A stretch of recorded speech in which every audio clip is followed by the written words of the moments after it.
Daniel Penny's jury deadlocked. Well, the jury comes back out a second time saying deadlocked.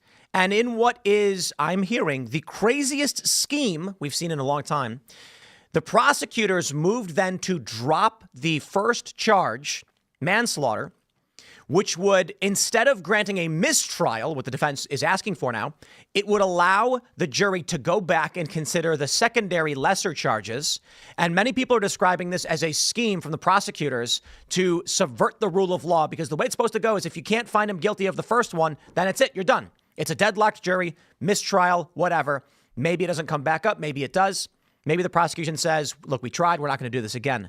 It's seeming now, as Mike Cernovich describes, lawless, that this DA, a Soros prosecutor, many people are saying, is just trying to squeeze out some way to convince the jury to find Daniel Penny guilty. So we're going to break this down. Admittedly, it gets into legal territory. I don't know. I mean, I'm not familiar with this precedent and this move, but I'm seeing all these lawyers losing their minds, and the press is talking about it. So we'll talk about that stuff. And then we also have more developments on the assassination of the United Health CEO. They found the backpack, apparently. So we'll talk about that and what that means. Information on what they've learned so far about the shooter. And then, my friends, Nick Fuentes has been arrested. I actually disagree with this, but we'll talk about what happened, and we'll get into all that. Before we get started, my friends, head over to mypillow.com/Tim and buy pillow using promo code Tim. I love MyPillow because, I do use it every single night. They're awesome. MyPillow is glad to announce their Christmas extravaganza is finally here. Get this season's flannel sheets for as low as $59.98, and they won't last long. So get them while you can. The famous My Slippers, they haven't been on sale for over a year. Regular price, $119.98, now only $59.98. I have those too. They're amazing. The 6-piece towel sets are back in stock with extremely limited quantities. Only $29.98. With hundreds of MyPillow products, there's something for everyone on your Christmas list. From bathrobes, duvets, quilts, down comforters, and so much more. Don't forget the classic collection pillows at wholesale pricing. For standard pillow, only $14.98. Queen size for $18.98. Upgrade to a king for just $1 more. Body pillows for just $29.98. Or the multi-use pillows for $9.88. So my friends, mypillow.com/Tim. Check it out. Shout out to Mike Lindell. We're big fans. Appreciate him sponsoring the show. And, of course, head over to timcast.com. Click Join Us to become a member and support our work directly. As a member, you get access to our Discord server where they've got pre-shows, after-shows. Everybody's friends. They're all hanging out. And they're wondering why you're not hanging out with them. So you also get access to our uncensored members-only content. It's fun, and you as members get to call in and talk to us and our guests. No member-only shows on Friday, but consider becoming a member to support the work that we do. Smash the like button, share the show with everyone you know. Joining us tonight to talk about this and so much more is Wayne Dupree. What's up? What's going on? Hey, look. We're hanging out. Let me tell you something. There's nothing like being down in God's country. Awesome, beautiful place. Yeah. Beautiful place. Absolutely. Well, introduce yourself. What do you do? A little this, little that. Son of a sharecropper. No, I'm kidding. I was born on Eastern Shore of Maryland. I've been doing this since Tea Party days, and it's from that to where we are right now. I've seen so much change. Some good, some bad, but I've seen a lot of things that happen. So I'm here for it.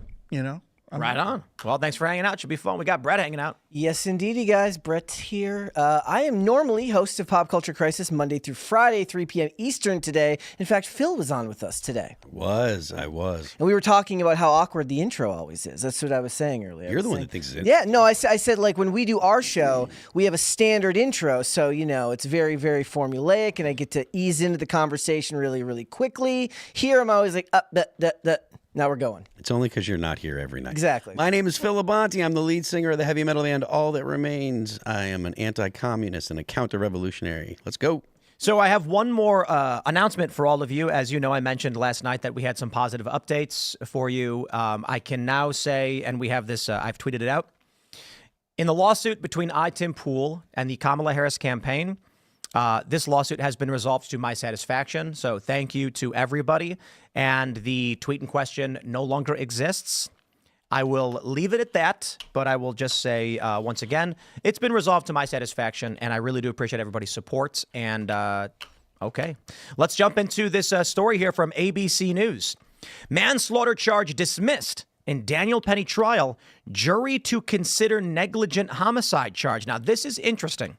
To better understand it, we have this tweet from Greg Price. He says what Daphne Yoren is doing to Daniel Penny is nuts and absolutely illegal. She moved to dismiss count 1, manslaughter, because count 2, criminal negligent homicide, could not be considered if there was a verdict. They're bending the law to try and squeeze a guilty verdict for somebody who saved people on a train. We have this transcript. ADA Yoran says, don't tell them it's an acquittal on count 1, only that it's dismissed. Penny's lawyer, Kenneth, says, this has never been done before. It would encourage prosecutors to overcharge in the grand jury with the option of withdrawing if hung under coercion.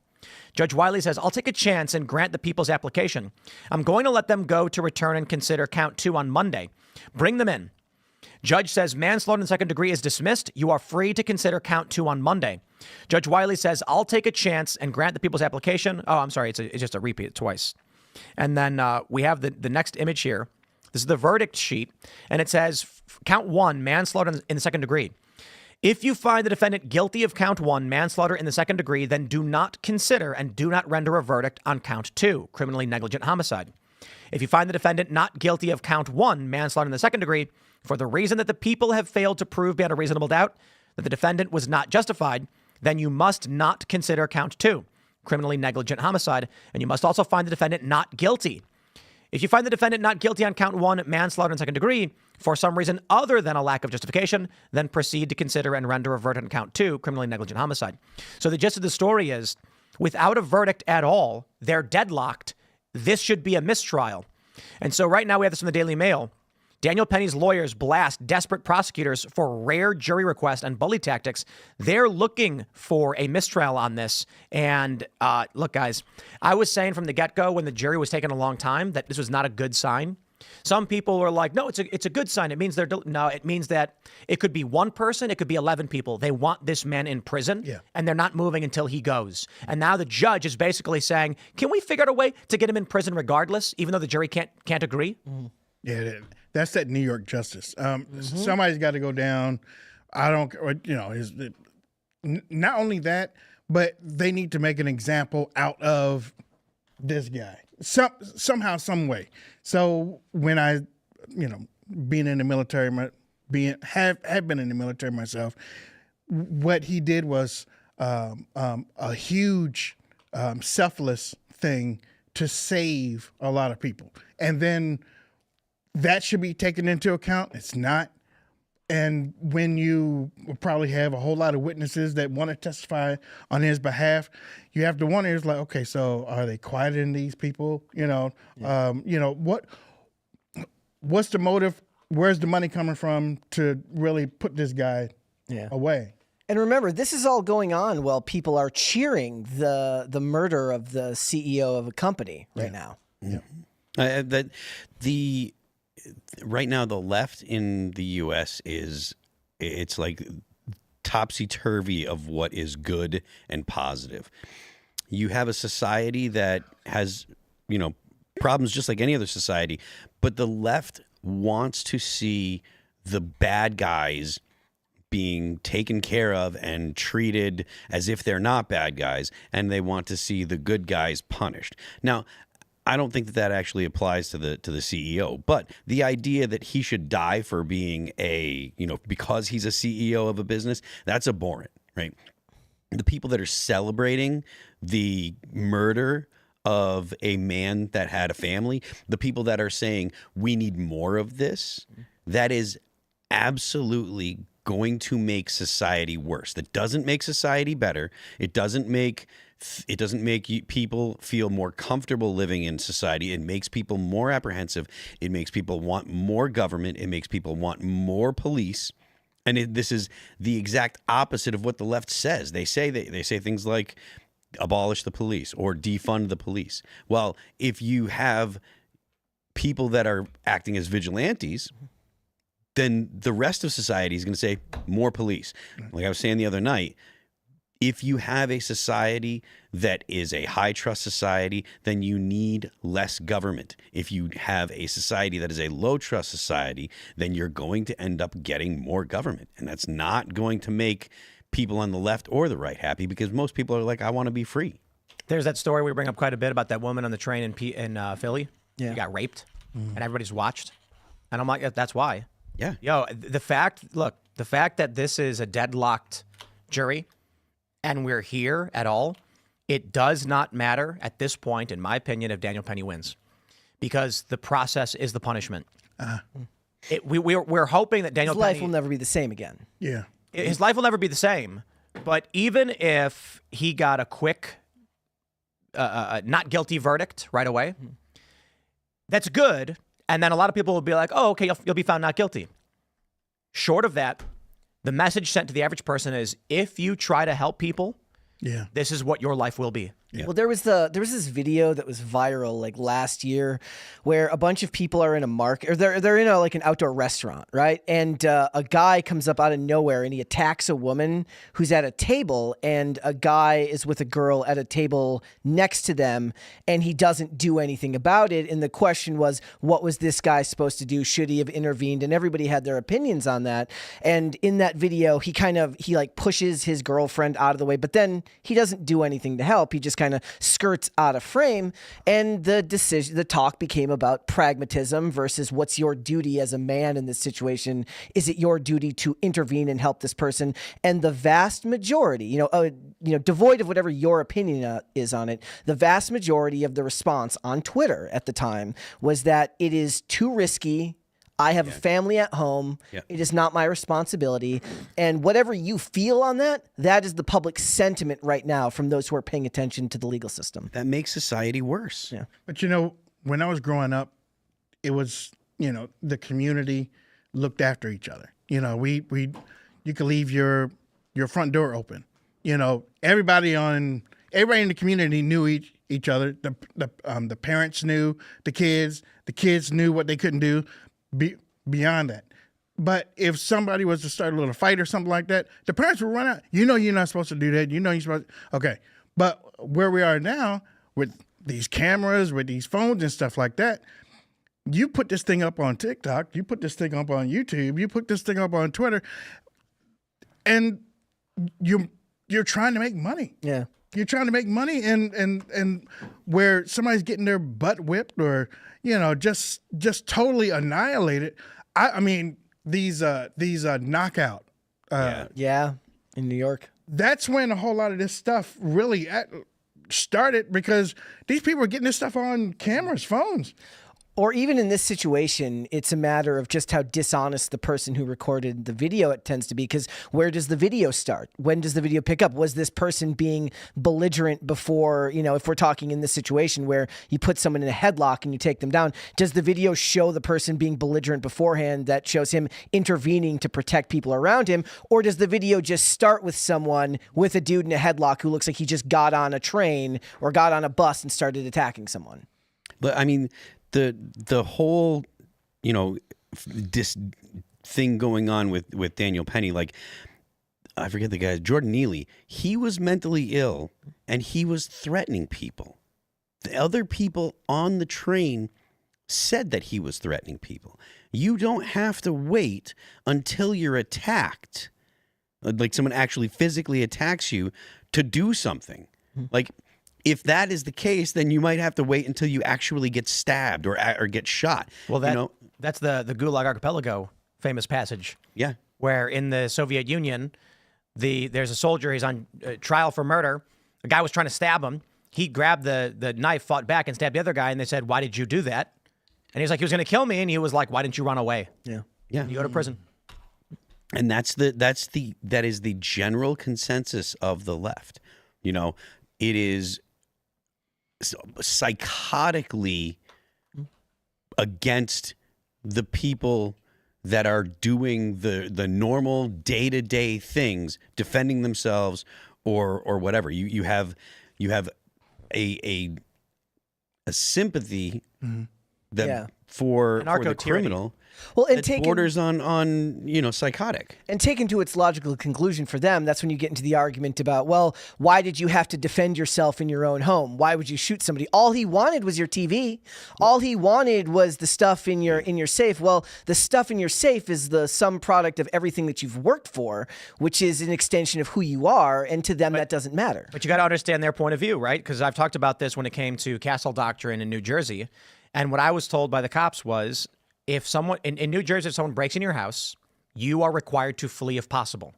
And my response, What? yes, that's New Jersey. And I said, flee where? And they were like, what do you mean flee where? And I'm like, it's my house. Where do I go? And they were like, tell that to a judge and a jury. And what they're going to say is, you have just confessed you would rather kill a man than stand outside. But you know what you said? You blame. Well, you kind of said leftist, but isn't that just a culture? Period. In what way? Like, what do you mean? These days, because on these like in Baltimore, I'm sure everybody that rides on the bus is not a leftist. You mean it's the culture in general, which is just basic modern liberalism. Leave it alone. Yeah. Just leave it alone. It's not bothering me. Just leave it alone. Yeah. That's not because of leftism. That's because they know the consequences of leftists being in positions of authority. Like, if you're just like, I don't want to get involved because I don't want to deal with the repercussions. Right. Like, Right. if you live in, and granted, there is an amount of it because Repercussions meaning you could be jury or them getting beat up for being in it. It could be getting hurt, but it also could be like if you live in New Jersey and you're in if you can't defend yourself in your home, you clearly aren't going to be in a situation where if you try to defend someone else in public, you're going to get you're done. You can't even have a weapon. Yeah. Like, let's not even talk about the idea of trying to protect somebody. Yeah. Now, you can't even stand there with the right to keep and bear arms. They will put you in prison. Well, I mean, I had a friend years ago in Baltimore. He was walking downtown in Lexington Market, and 3 kids come out, like, give me your wallet. And he was like, man, get out of here. And they kept jumping on, look, give me your wallet, give me your wallet. So they start hitting him. Now, he said, hey, I could take these 3 kids, ain't nothing. But just as soon as those 3 kids got him down on the ground, another 20 come around and bop, bop, bop, bop, bop, bop, bop, bop. So, but, you're saying, well, is that the culture or is that just... It's a result of the people in positions of power and probably to some extent the families that they're raised in. If you've got police and government that are going to say, look, man, this guy got killed because this other guy, he attacked this other guy and this other guy defended himself, and you let the other guy go home, then that's going to deter people attacking, like to a certain degree. Police deter people from attacking other people, the possibility of someone defending themselves, because criminals don't want to find someone that is an equal match. Criminals want to find someone that is easy. When They're not that stupid. That's exactly right.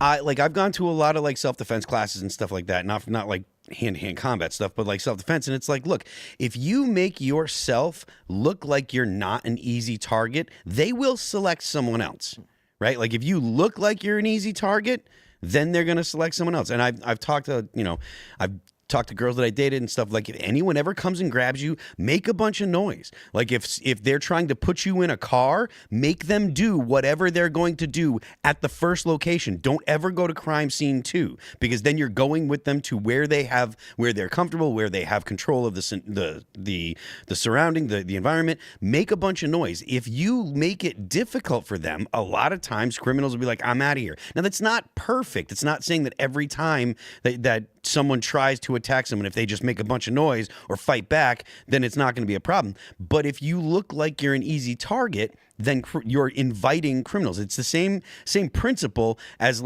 peace through strength on an international level. If you look like you're weak, other countries are going to be like, well, we can, push these people around. Have you ever seen the videos? There's whole collections of videos of street cameras that catch women almost being thrown into cars at the Texas border. Oh, yeah. Like it's insane. And the ones that get away are the ones who make the most noise, who make the most scene, and are able to pull away and run as fast as possible. Yep. But a lot of times, it's late at night, somebody's been out drinking, and you make yourself an easy target, and that's what it is. Yeah, and the best advice you can give to people is, first of all, don't go to stupid places. Right? Don't go to stupid places with stupid people. I learned that a long time This ago. is even like in Austin. Yes. Yeah. There was one crazy viral story of a woman. She said that she was drinking with her boyfriend and his brothers, and when they walked out of the bar, she was texting, and they were 10 feet in front of her when a car pulled up and grabbed her, and she screamed. And as they're trying to throw her into the car, the guys run over and grab the door, fight with the guys, grab her, and the car starts peeling away, and they pull her out of the car. And they were like, she was 10 feet behind her texting on the phone, and they tried to snatch her off the street. Yeah. In Austin. I mean, like, personally, I'm not a big fan of major cities nowadays. I avoid going to major cities if I can. But yeah, it's like it's not safe to be alone, and these things can happen. But the more that you have a society that will stand and watch, or if you're in a place where it's more likely that someone will pull out their phone and record it as opposed to actually help, that makes it more likely that crime will happen. It makes it more likely that criminals will take advantage of those conditions. So Will Chamberlain says, what's happened to Daniel Penny isn't justice. Prosecutors successfully dismissed a count that the jury hung on to try and squeeze out a guilty verdict on count 2. Justice wouldn't merely be an acquittal. It will require Penny to prevail in a civil lawsuit against those who persecuted him for clearly lawful conduct, which means if he's going to actually win this, it's going to be 3, 4, 5 years. And again, the point that I was making earlier is that's it. The moment the deadlocked jury was told, don't worry, you can continue, was the moment the message was sent loud and clear to everybody in New York, don't you dare be in any way try and intervene or do anything. And cops aren't going to do it either. No. Yeah. Luke Rutkowski's got this, one of his more viral videos. There was a dude on the train. Some guy started stabbing people, and the cops stood there and watched. And the guy stopped the stabber, got stabbed several times, and then the cops were like, we don't have any obligation to save anybody. Yeah, I learned that a long time ago. Yep. I learned. I had a policeman talking to a couple of policemen, and they were like, yeah, we're here to protect and serve, but we really don't have to stop a fight. We'll wait till it gets finished. Yep. We don't have to stop it. There's nothing that's coming down. Now they're going to file the paperwork after the fact, and then, good luck. Let's jump to this story, though, from the Daily Mail. Brian Thompson manhunt live. Cops find a key item in Central Park in search of the United Healthcare CEO's killer. So apparently, I've been hearing that they found the backpack. They say they've also obtained a DNA swab from a water bottle possibly dropped by the killer who has not yet been identified. They say that at the time of the killing, Thompson and his estranged wife, Paulette, had been living in separate homes. So this is crazy. Investigators have found a backpack in Central Park they believe may be linked to United Healthcare CEO killer, an NYPD spokesperson told CNN. So here's what I think. Look, we're obviously tracking the details. A lot of speculation as to whether or not they're going to find this person. It sounds like from the corporate news, this guy may be the killer. And what they're saying is the reason why it's different clothing and it looks very different is that they think this is the guy prior to that day where he changed his clothes.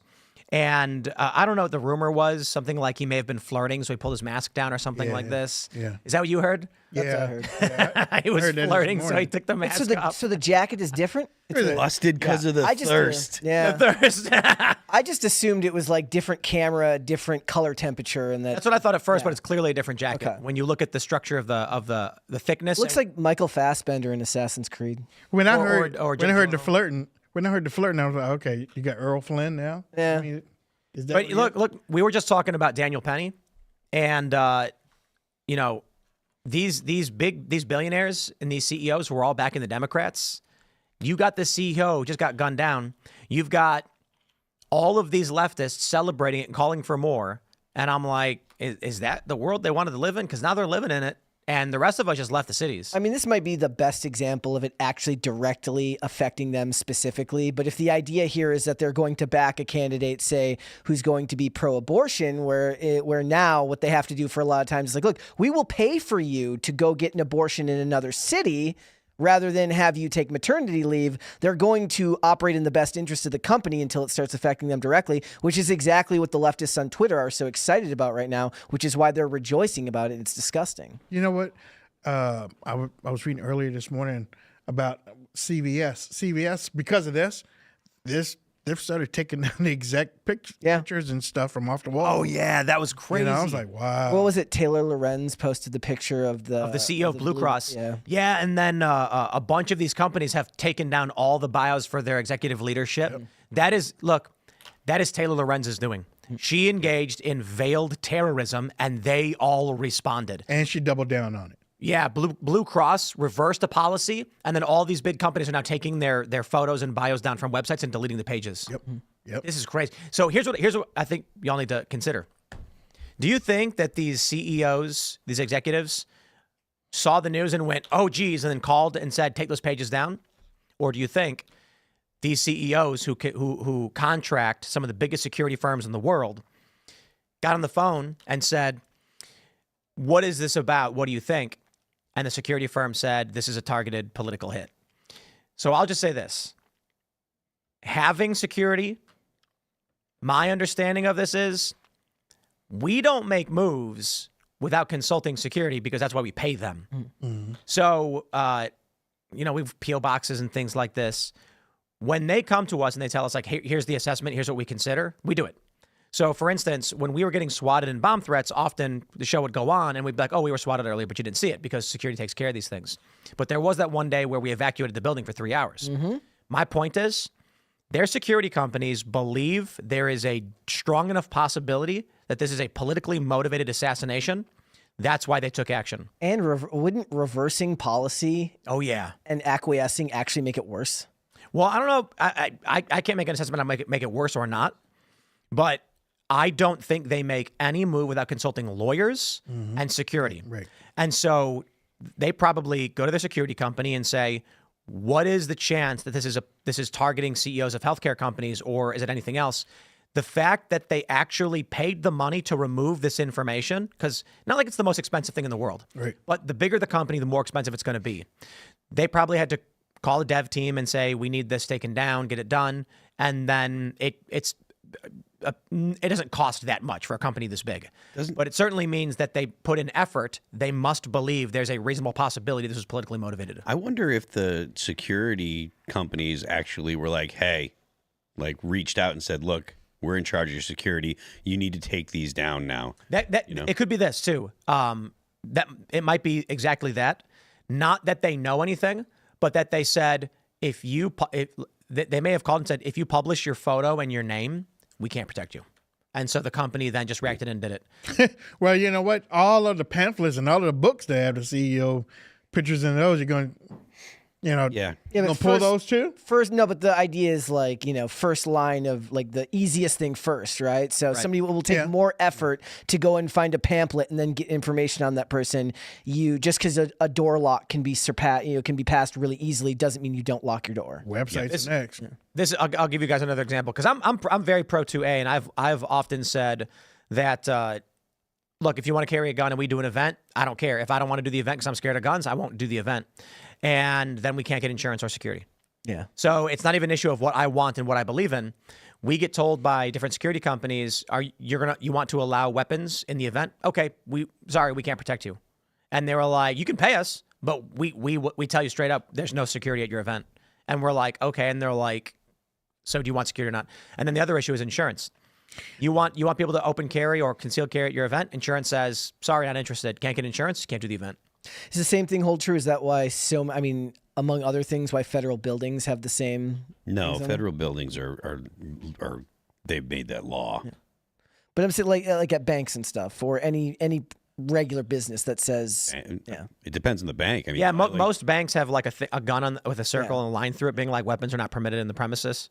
Unless you're a criminal, then you bring it anyways. Because those don't do anything. In New Hampshire, there's like none of the private business. Like a private business is that not just because federally it's looked upon. What? Like is it like that with private businesses because they're not federally bound to have? What do you mean is like? Okay, so like- if is like you're at a what? CVS and you have like no guns allowed on the premises, Yeah. right? Is that because of federal law? Is that just because of insurance? That is likely because of a policy that the store owner has. Okay. It's not going to be a federal thing because the government isn't going to say, oh, you can't bring this into a privately owned business. Okay. So What I want to know is, where is he? Right? Where is he? They say he fled the state. Back to Atlanta. Atlanta, I thought they said that he South got America, off. man. Yeah. Jeez. Well, that's what they're saying. What, he bought a bus ticket from Atlanta to New Yeah. York with a fake ID? Oh, is that what the situation was? Oh. Okay, dude. If this dude actually was flirting with some chick and pulled his mask down, and that's how he gets caught. That is the most movie part of the whole plot. It is, right? As much as like whether we're talking about the dude clearing his, clearing the rounds individually, whether we're talking about the fact that he's cool and calm the entire time, doesn't Yeah. react to the civilian on the side, whether we're talking about the fact that he absconds, moves, and changes clothes, and then gets caught because he turns around and pulls his mask down to flirt with someone. They've literally done episodes of TV shows where that happens. Where Right. like there's an episode of White Collar where like a guy, we were talking about it earlier, where a guy like steals a painting and then he gets caught on camera, like looks back at a girl and they catch his face in the camera. That's literally this. Like this whole thing is a movie plot. But Yeah. you know what? In looking at that video, and we were talking about earlier, nobody says, well, not that many people talk about, there was a guy in the truck. There was a guy in the truck, and he saw everything and just, okay. Yeah, because he'll become Daniel Penny if he does anything about it. Well, I mean, police always say that cars are weapons. So. I mean, they can be, but I mean, I kind of feel like Floor it, baby. Floor it. the jury makeup in the Daniel Penny case. Look, guys, I want to say, that old Tim Civil War pool is feeling pretty good and optimistic based on this massive sweep. And it is true. Republicans winning basically everything is indicative of a cultural shift in a positive direction, which will prevent this violent bifurcation. But you look at the Daniel Penny thing, and there is some optimism there, but there's a question. So one of the super chatters was saying that it's like half men, half women, and one person wearing a double mask. So the ideological bent of these people, they don't care what's true. They're angry, emotional, dangerous ideologues. yep. But the question then is, this is New York. Right. And so if this is only a couple of lunatics who are doing this, are we actually improving and winning back the culture? So we should be optimistic. Well, I mean, it's not New York. He didn't come from New York.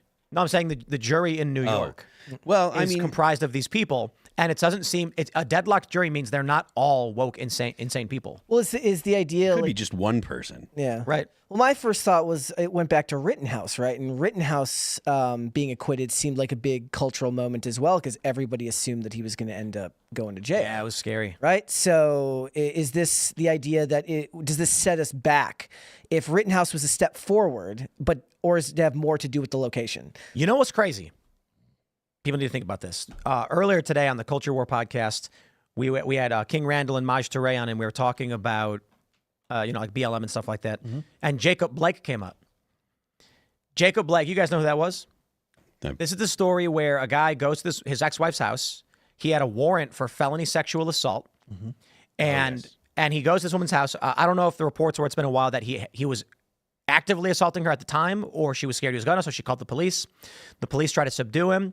He ignores the cops, breaks free, walks to his car, reaches for a knife. They shoot him. He gets paralyzed.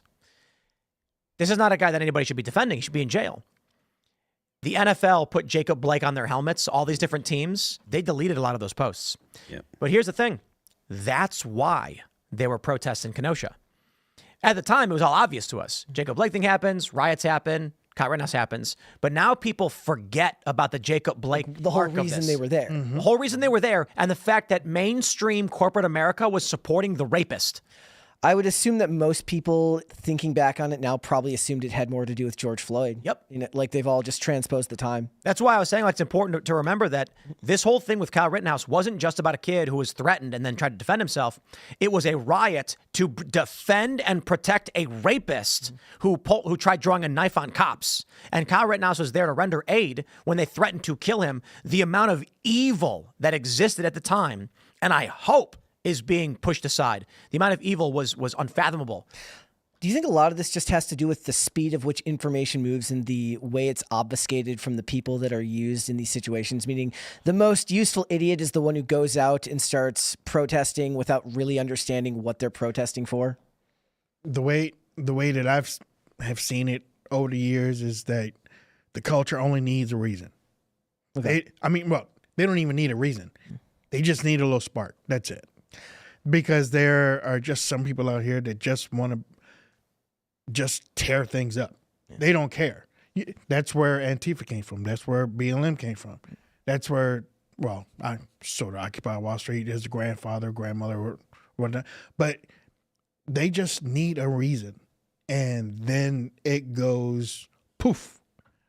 And they don't care. And they won't stop until, until they get paid or whatnot. But you know what I'm saying? They won't stop. That's one of the things that we talk about frequently here is the left needs people that are unhappy, right? Because well-adjusted, happy people that are pleased with their lives or feel like they have something that they're working for in their lives, working towards in their lives, they don't engage in revolutionary activity. So it doesn't matter if it's a good reason. Just like you said, all they need is just some reason, some excuse, and there are sufficient people that are unhappy where you can get them riled up and say, okay, now it's time to just break stuff. And it doesn't have to have a target that makes sense. And it can just be, I'm mad at society, so let's burn things down. Well, also there's two layers to that now, because yes, the most violent of them may go out into the streets and perform these acts,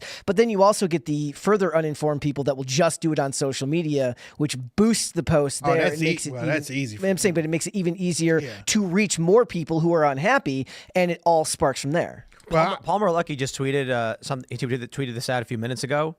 It's a really good point. He says, I hope the NYC assassination gives certain people a hint as to why concern about mass reporting the location of specific private jets is in fact reasonable rather than hysterical.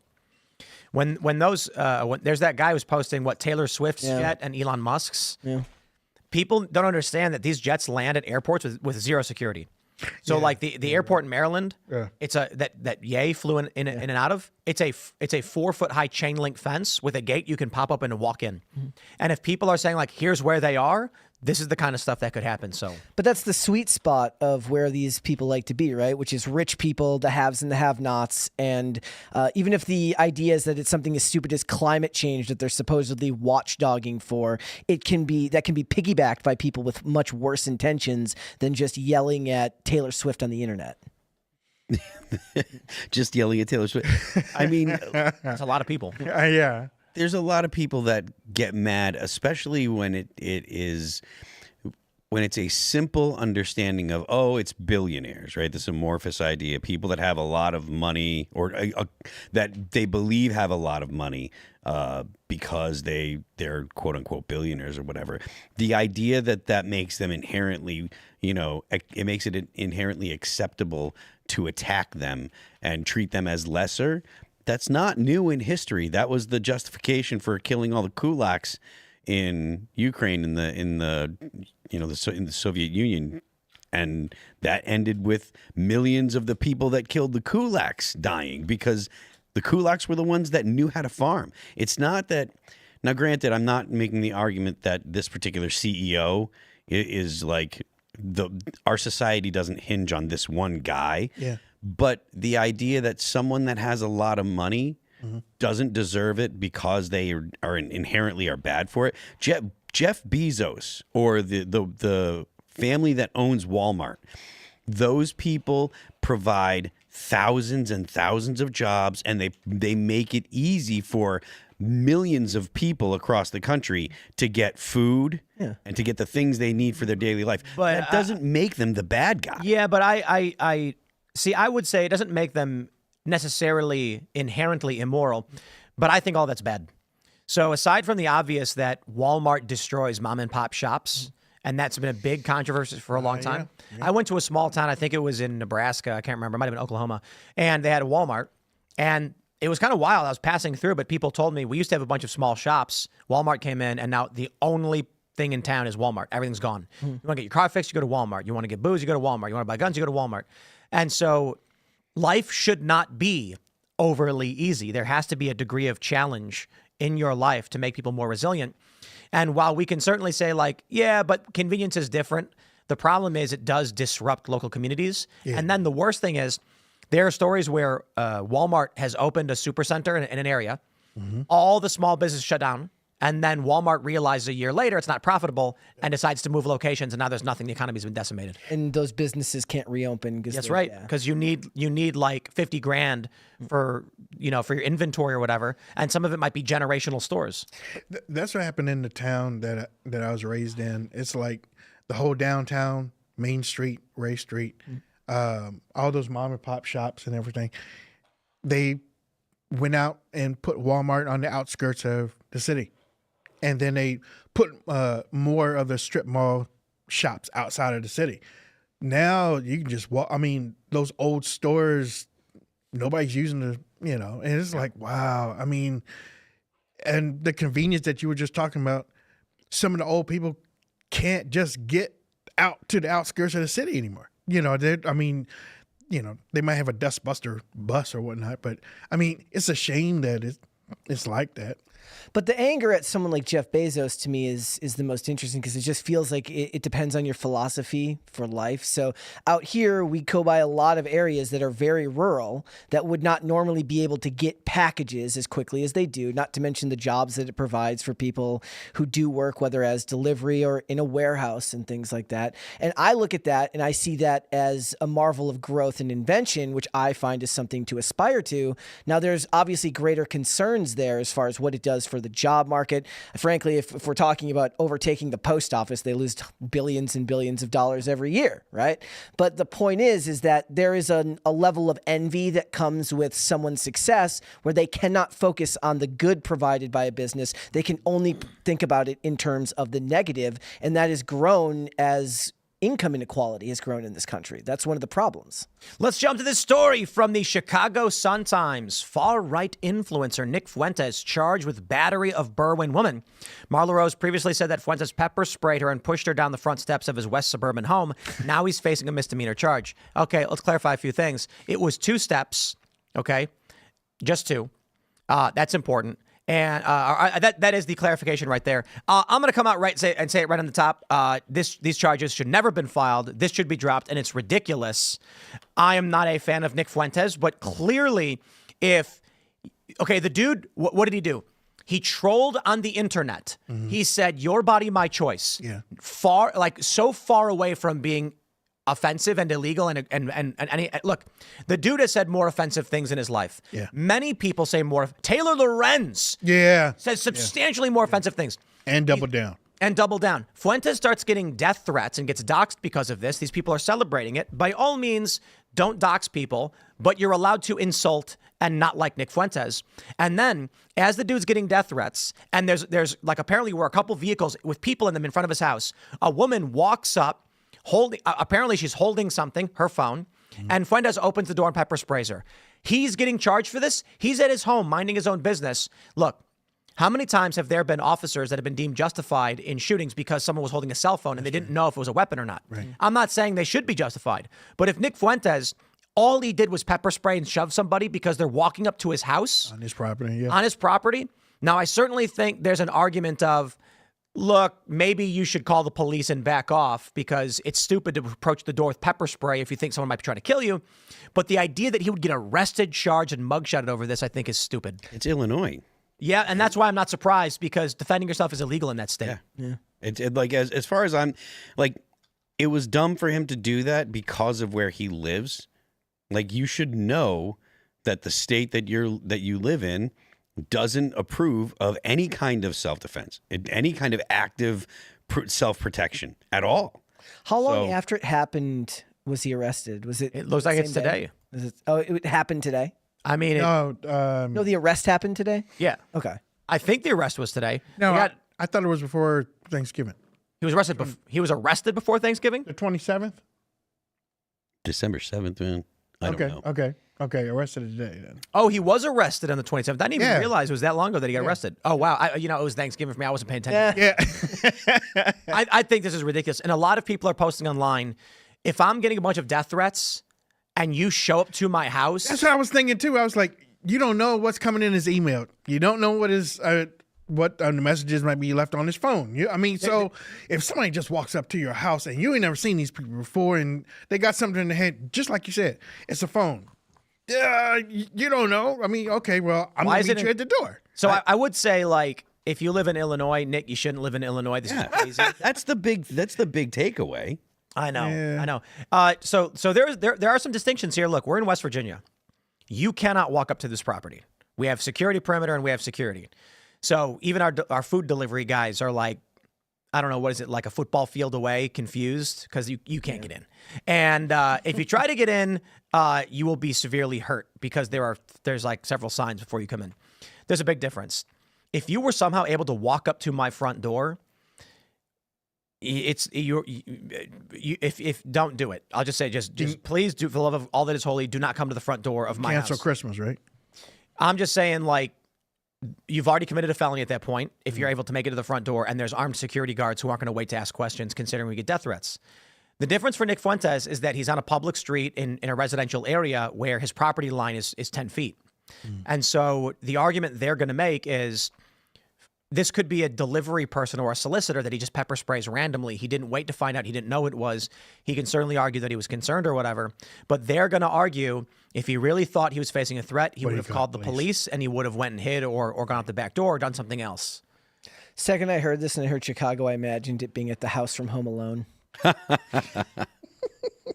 Just open the door and the spray just shoots out. Harry and Marv are there. I mean, look, Tim and myself have both moved because of the place that we were living in was no longer to our liking.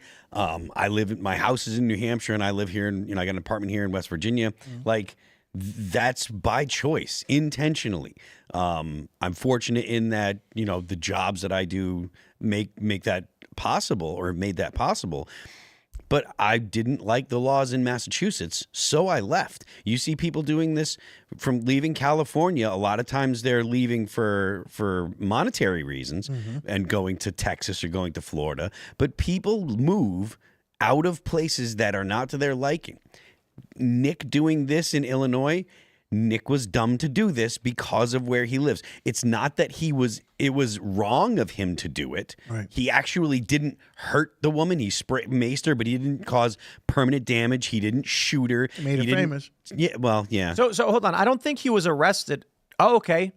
So all of the stories that are coming up right now are from today saying he was arrested. Right. I don't think it was reported that it was on the 27th, but they're reporting now that after the incident, he was booked, fingerprinted, and searched on November 27th and ultimately charged with battery and released. Right. He's due in Cook County on the 19th. Yep. Well, you know what, man? I'll tell you, Nick, these court systems are not fair, and they don't care, and they absolutely will take into account everything that he has done. Yep. And so we've seen this before with other personalities. If you're a controversial figure, the judge is going to be like, don't know, don't care. The law doesn't apply to you. You're going to jail. Yeah. You think that's what will happen here? I think the judge is going to. Oh, yeah. Yeah, absolutely. Yep. Like maybe a short time, but, Look, everybody knows if you go to court and you insult the judge, good luck. He's going to be like, okay, lock him up. Yeah. So Nick going to court, you're going to get a judge in Illinois who's likely going to be liberal leaning, and they're going to think to themselves two things. I don't want to be the person to go light on Nick Fuentes because it's going to reflect poorly on me, and this guy's a dickhead, and so he gets what's coming to him. And the judge is going to be like, lock him up. Even being not an internet troll and being right-leaning, like publicly right-leaning, you're risking getting a left-leaning judge and the judge deciding that he wants to punish you. Look at Kyle Rittenhouse. Like, he got lucky that the judge was not left-leaning. Yeah. Right? Look at Daniel Penny. Yeah, exactly. So, Daniel Penny, you don't even really know his politics other than he wanted to help the people that he was in the subway with.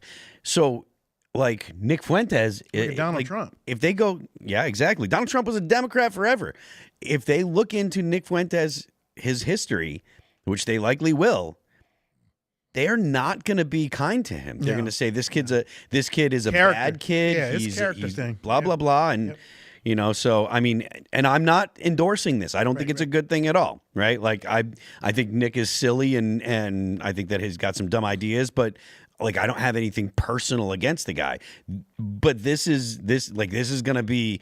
It's going to be a bad deal for him. It's going to turn into something really, really, really bad. It was very, very dumb to do this in Illinois. Wait, do you think that he's going to get community service? Do you think he's going to get jail time for this? I think whatever he assaulted someone, so he could get jail time, I assume. I don't know what the laws are. I don't know what they're going to charge him with. I don't know what the laws are like in what's it called. But I don't imagine he's going to get leniency. Yeah. I don't think they're going to be like, well, he means well.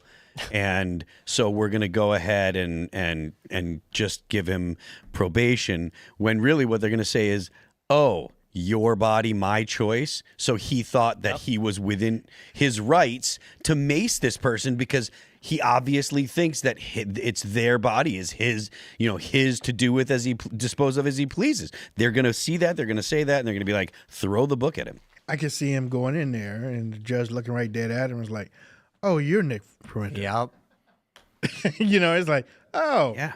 I and hopefully he doesn't get a brother. I bet it's. Oh man. I bet it's worse than that. The judge is going to get handed the docket and the documents. He's going to go. Yeah.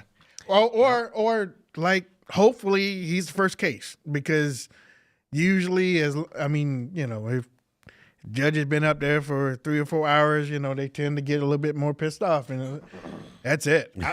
I don't want to hear it. 30 days. Yeah, I mean, I imagine, honestly, I think it'll be way, way more than 30 days. You think so? Yeah.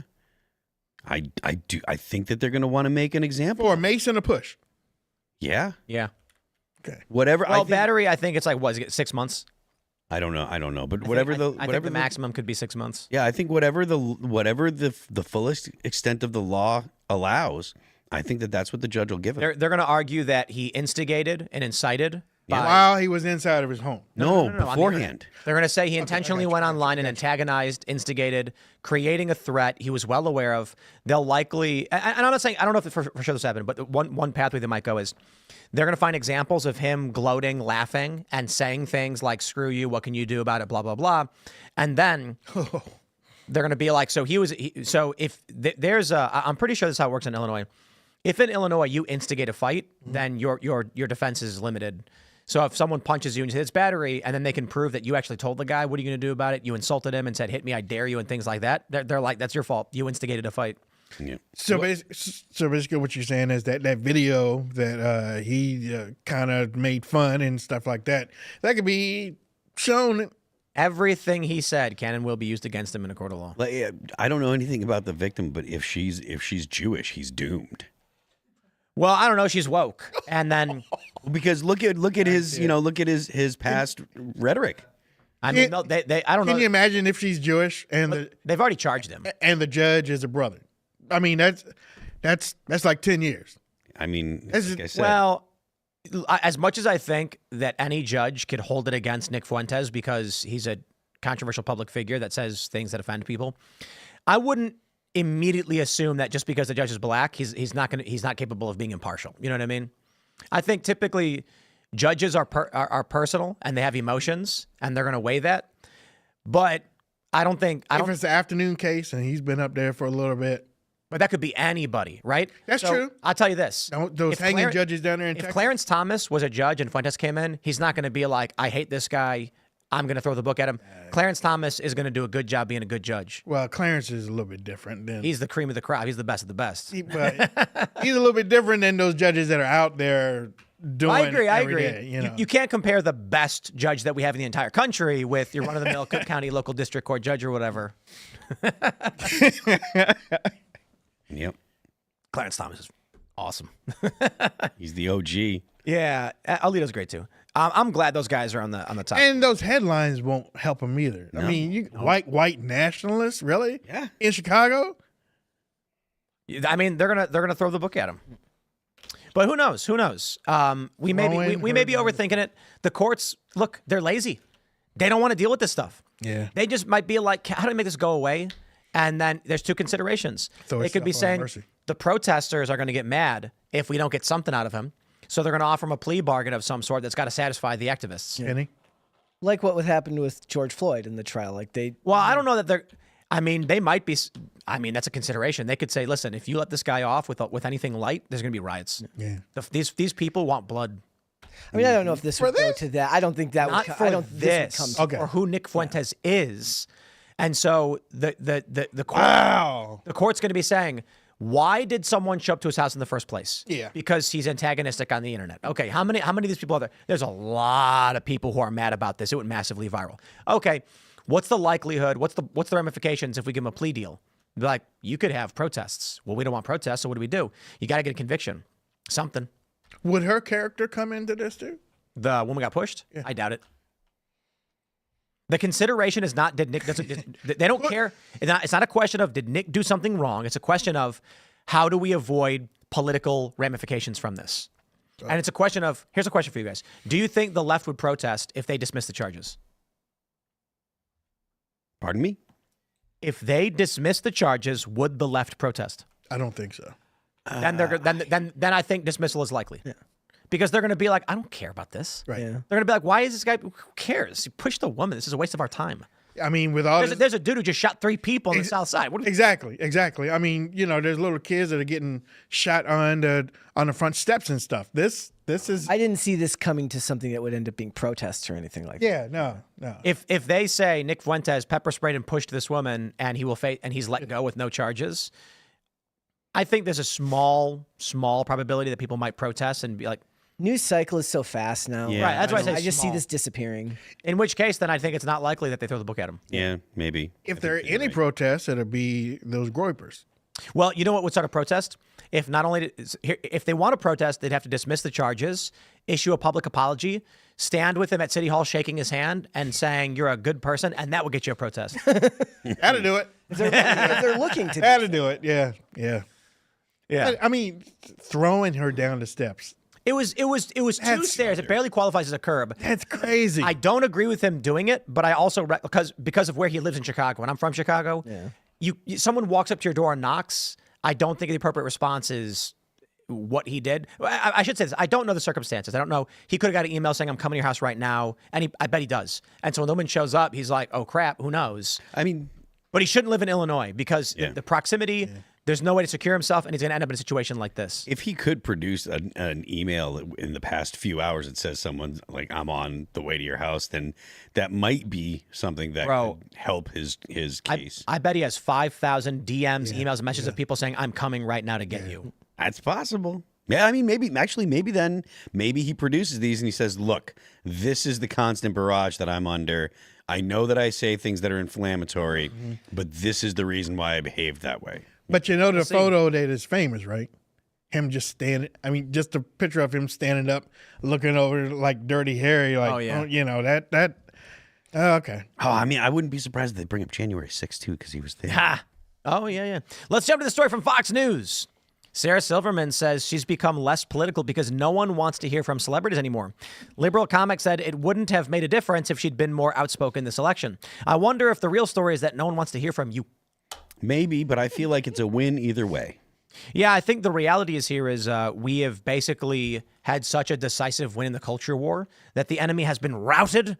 They have fallen from their horses and are fleeing and scattering in random directions. There was a lot of news coming out this week. Look, George Clooney blames Obama for basically turning him into a patsy. And left me with the bag. You left him holding the bag. That's what he said. And there was another article came out today that the activist class in Hollywood is basically they're taking a step back now, and what they're going to do in the future is focus on local elections because they want to keep pushing abortion and climate change propaganda and stuff like that. And for these actors and actresses, look, last week we had Alec Baldwin and we had Sharon Stone calling all of America, half of America, idiots for who they voted for, while condescendingly telling them, well, you don't even have a passport. How could you possibly know what's good for you?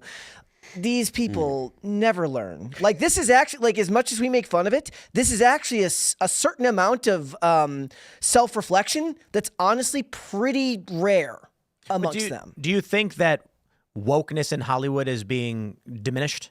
No. No. You think it's getting worse? Yeah. No, I don't know about getting worse. I think that it ends up staying the same. I think as long as streaming services are just saddled with endless need for content, that there's too much content being made, there's too many substandard content creators that rely on it, and there's too many holes in the system to pull it out and get rid of it, meaning that, sure, at the level of big budget movies, you'll see a pullback on it in a lot of ways. If you look at the stuff that comes out, they'll go back one direction. But as soon as you go back to television, look, they've got 10,000 shows coming out and only so many good script writers. There is only one Taylor Sheridan and only a few. Everyone else should people, be fired. and everybody else should be fired, right? Yeah. But for the most Taylor Sheridan.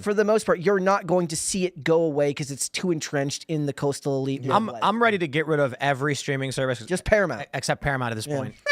So I'm watching Landman, and I'm waiting for the next episode, and so I'm like, well, come on, man. Yeah. Yellowstone is like, it's messed up. It's gone. I don't know. Yeah. Kevin Costner's not. And so then I started watching Tulsa King, and I'm like, man, this is good. Landman and Tulsa. What it proves to you is like you So can that's just even alone. tell stories that have elements of progressivism in there as long as you don't And treat he- the characters like morons, Right. right? But Taylor's a great storyteller. I mean, Everybody go watch Sicario right now after Such the an show. awesome Or, movie, dude. The scene at the border. The Borders. Yeah, yeah. It's Border maybe scene. the Yeah. Denis Villeneuve. It's probably the greatest masterclass in tension building in cinema history. Listen for the dog. Listen You know for what's the funny? dog barking. Because they have what's her face in it, Emily Blunt, is that her name? She's in it, and it's wild to me that it's a great character.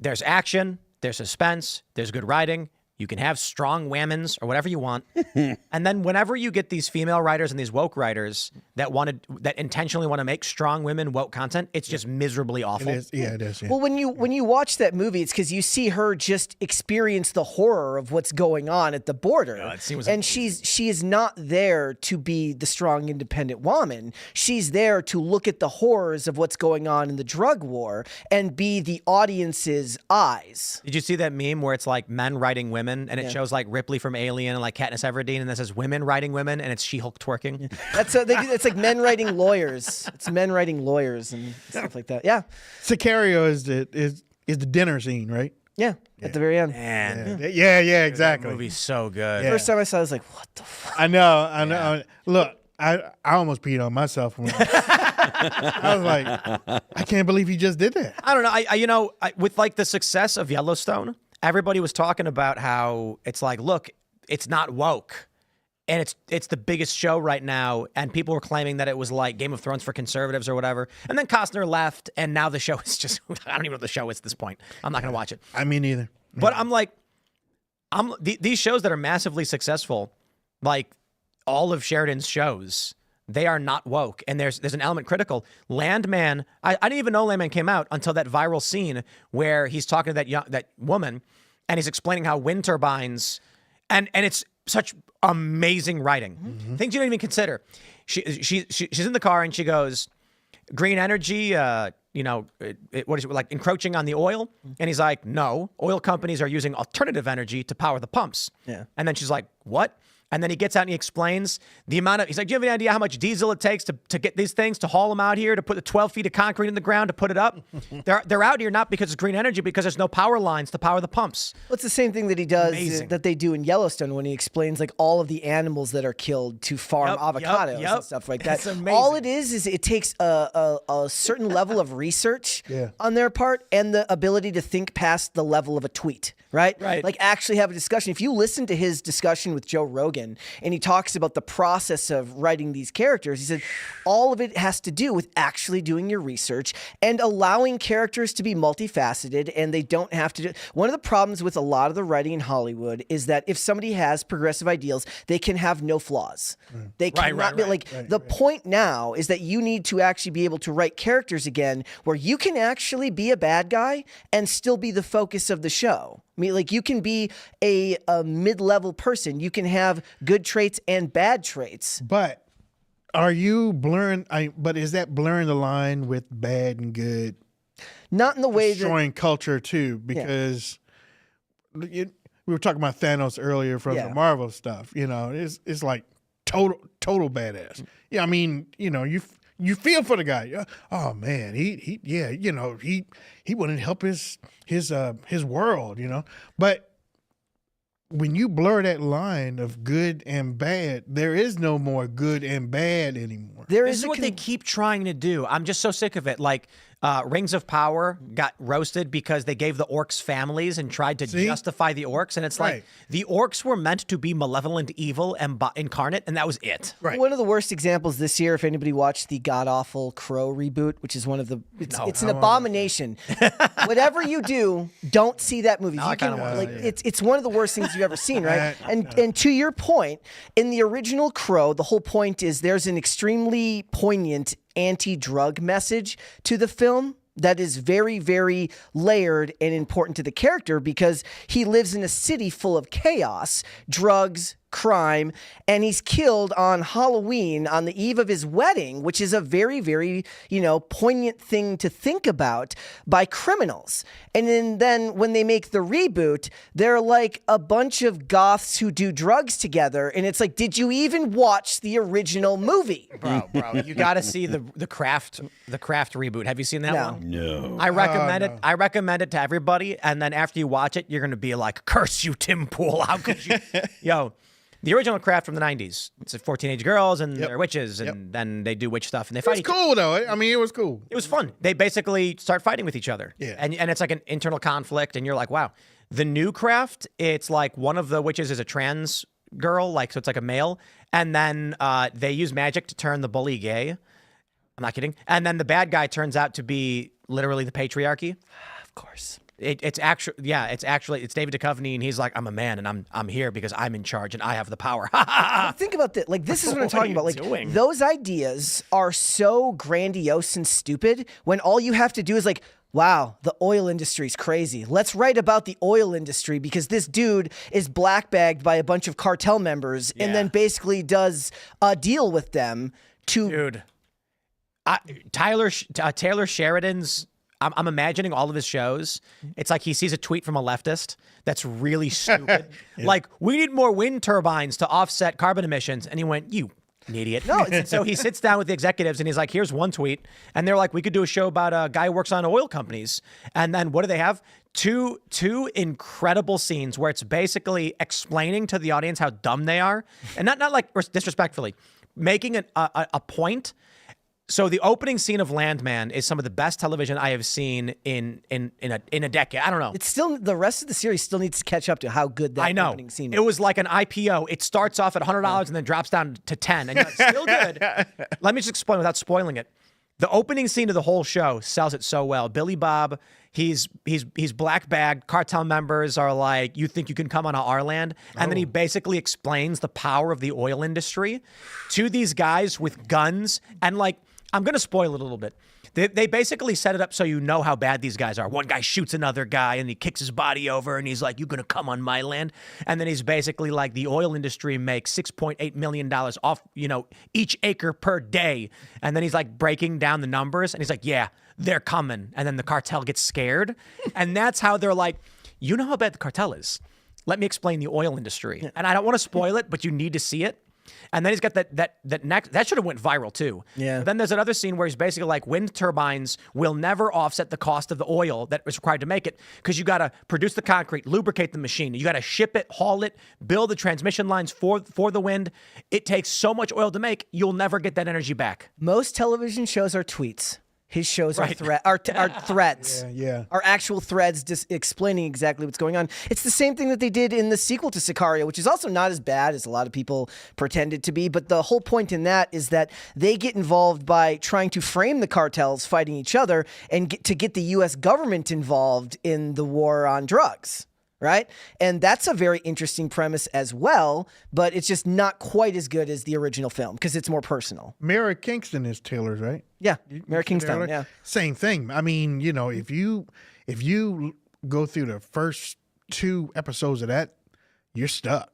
You're like, oh my God. It went here,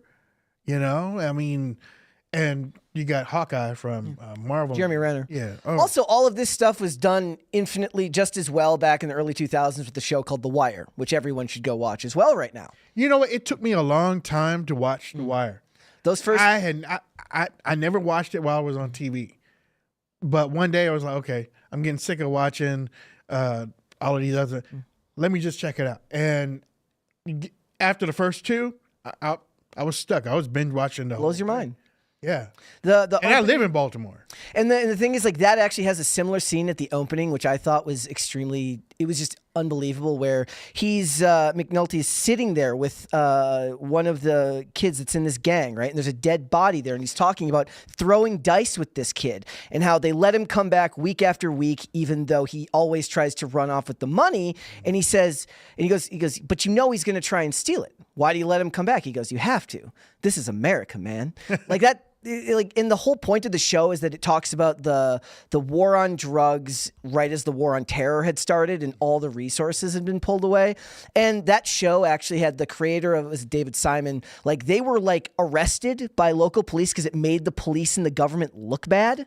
So they were actually continuously bothered by local law enforcement because they shined a light on them that was negative, but at the same time did not portray the drug trade as something to aspire to, but rather its own enterprise with its own problems and issues. And that type of writing is just used to be far more the norm back in the golden age of television, and we're just not there anymore. You were talking about the wokeism in Hollywood and with Sarah Silverman, and nobody really wants to hear her anymore and stuff. When Narcos, when Narcos was on for that first season, it's like, okay, I can see how that, this is totally bad. And then the wokeism came in there in the second season when you thought cartels, hey, those boys are Billy badasses, man. You don't mess with them. And then all of a sudden you have a homosexual connection with one of the cartels. What the hell? A show that did that fairly well. If you ever saw Power, You know what I'm saying? you ever saw the show Power with Omari Hardwick, and that's a very, very good show. It is a good show. Yeah, it's got like 9 spin-offs now, which I'm not as You ever see Powers? the one about the was it the superheroes that? Yeah, it was. What was it? Charlton Copley, I think. Yeah, I did not see that. PlayStation Network TV show. Yeah. What was the one? What was the one about the cleanup crew that always cleans up after the superheroes destroy the city? Oh, I don't know. Remember that one? There was a show where it's literally just about the people who have to pick up the city after they destroy it in the fights. We were talking about this a little bit before the show, but I blame conservatives a lot for not promoting shows that actually are good and only ever complain about shows that are bad. That's true. So I referenced the show called The Order on Netflix, which only got 2 seasons before getting canceled. The second season villain is literally a Marxist communist professor at a university. And I'm just like, how come every single conservative wasn't saying, like, watch this show? It's not the greatest show ever. It's people they're not giving the chance. Like the stuff my timeline, literally nothing but stuff that I like, but none of it's recent. I don't think conservatives consume as much culture as the left does. Yeah. And I think this is reflected in everything we see. Conservatives are more likely to be at work. Also, they're not watching TV all day. You know what? I challenge that because there are a lot of ones that are on my timeline because I watch the ID channel a lot. I'm fascinated with a whole lot of stuff that is going on in the heartland of America, but so many of them are like closet ID. They don't say it. They don't promote it. Just like you said, that they don't talk about what's good. We just don't do it. One of the problems is also like if we're talking about social media, is like the whole point is to go out and then complain about something, right? Where it's like I tweeted something the other day. It was like a response about like the mob. Or like people who like mob movies, right? I saw that. Emma Vigilant was tweeting about it. And my point was like, look, people like mob movies because it's a window into a culture that you're just never going to experience. But I spend most of my time tweeting about shows and movies that I like, and nobody looks at that stuff because nobody wants to hear about the stuff that you like. They want to hear about the stuff that you're mad about. I watch mob movies because I just wish I lived in those cultures. But it's romanticizing for sure. I'm just talking about A Bronx Tale. You know what I mean? Like. So it's far from perfect, but the biker scene I always reference, that is a good example of you treat people with respect, you get respect and kind. You come into someone's neighborhood to cause problems and attack people, and that community will throw you out. That is the type of story that resonates with people. One of my favorite it's examples. a man thing. Yeah. It's justice. Or no, like, have you ever seen Heat? with Yeah. Robert De Niro. And okay, so Yeah. there's a scene during the bank heist. You ever where seen it? You've never seen it? Well, that's your homework for the weekend. So there's a scene when at the bank heist at the end where Robert De Niro's character, where Macaulay comes in and he's robbing the bank and he's talking to the people who he's holding hostage. He goes, "Do not think about doing anything. Your money is insured by the federal government. We're not here for your money. You're not going to lose a dime." That's the idea of the gentleman criminal, right? And people love that idea. When Johnny Depp's Dillinger. I was going to say Public Enemies, right? right. Like the gentleman criminal is the type of character that people, because you're never going to live in that world, and it still gives you like the idea of like, maybe I could do that. If I was like, I'm a good person, maybe I could do that. But they know that that's just not a world they're ever going to live in. Dillinger would apparently, like, I guess the rumor, I don't know if it's true, but he would destroy mortgage papers. Yeah. Yeah. And so a lot of people are like, he was like Robin Hood. And I'm like, nah, he just knew that he'd get the public on his side because they were crossing their fingers hoping he'd destroy their mortgage papers. Oh, and they protected him too. You know, where's he at? He's not here. That's right. Shut up. Well, that's I got my house for free. Or have you ever seen American Gangster? That's a huge part of it. Denzel Washington, and they talk about what is it, Bumpy Johnson? Bumpy Johnson. Giving out turkeys at Thanksgiving. That was a big part of that. The allure of those types of stories. People part should of what watch that Stander. I'm sure Serge knows all about Stander. Yeah, he does. Like, he's nodding. He knows. Andre Stander. He was a police captain and then turned to a bank robber. So he's like their Dillinger. That movie with what's his face? Who's that actor? Who played the Punisher? John Bernthal? No. First the first film like 20 years ago. From the Highlander. That dude. No, of course I get Max Headroom off air. I get Matt Frewer off air, but now I'm blanking here. What was the guy? What year? 1997. Punisher film. What year? 1997. No, like 2000 something. Tom Jane. Thomas Jane. Okay, yeah. Yeah, Tom Jane plays Andre Stander, and that movie's amazing. And then you hear the story about this guy. Dude, it's amazing. So Stander, the Stander gang, they rob a bank. As they're leaving the bank with all the money they stole, they're listening to the radio. And on the radio, they have an interview and a report with the manager who says, fortunately, the bank missed the safe that was hidden behind a painting. So they slam the brakes, turn around, and go back to the bank. The cops have left. They walk up, knock on the door. The guy opens, sorry, we're closed. And he points the gun, remember me.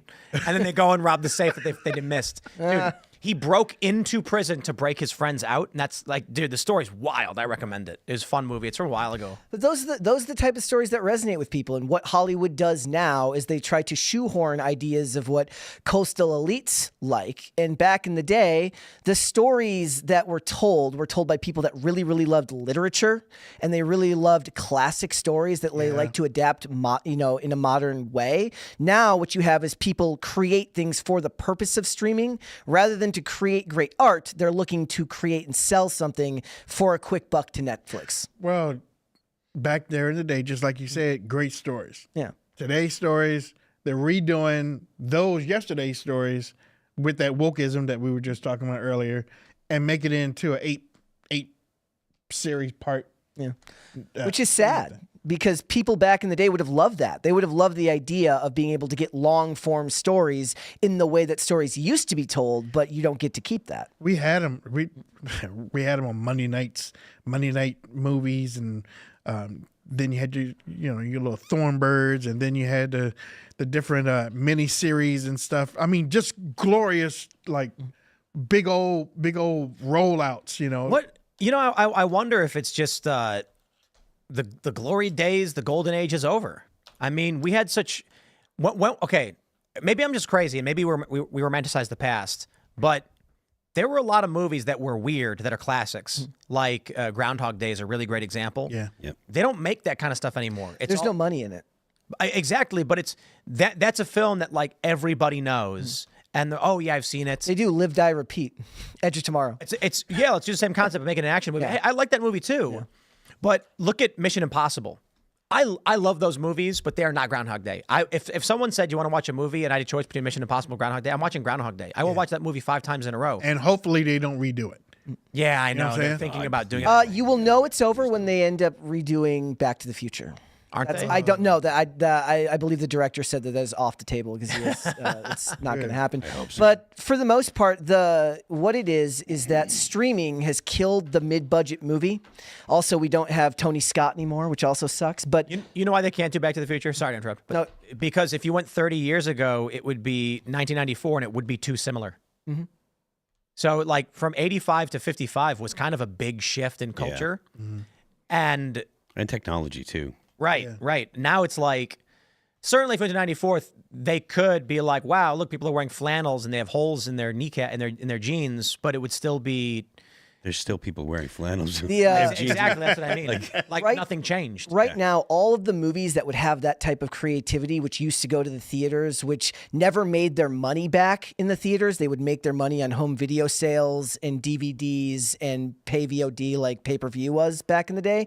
All of that now goes straight to streaming. And let's face it, when you go to a streaming service, you scroll past 10,000 things that you don't actually look at. They all suck. And there's a movie. However, if you are looking for some hilarious nostalgia, I've not seen it yet, but I believe that there's an A24 movie that came out yesterday or today called Y2K, where it's the night of Y2K and it actually goes wrong and all of the appliances come to life and kill you. Oh, okay. Yeah. I got a question for you. It's apparently bad. What's this trend in all of these indie films where they don't know what an ND filter is? Have you noticed this? As in like the lighting wise? Yeah, the lighting's all blown out all the time. CGI. Oh no. See, it depends on what we're talking about.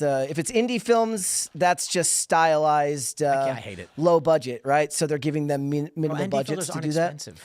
But also, when we come to Marvel, if you ever wonder why everything looks like it was filmed at permanent dusk now, have you ever noticed that? Yeah, CGI. So yeah, it's because it hides bad CGI. Yep. But everything that is shot now, that's CGI. Have you ever been outside and you're driving home? It's too early to turn your lights on, but it's also kind of dark. Everything's right. To be Everything is filmed like right when it's just too light to put your lights on, but too dark to see without them. Well, people pointed out, remember District 9? Mm-hmm. Yeah. Like, how come the CGI and those aliens look so good? And it was because their exoskeletons were meant to look hard and plasticky. Also, what year did it come out? It's like 2000 something, wasn't it? So 2009. Back then, they would actually go film on physical locations. Right. They would actually, so there was a movie that came out last year. It was called The Creator. It was made by Gareth Edwards for like $80 million. He did it with like an entry-level pro camera.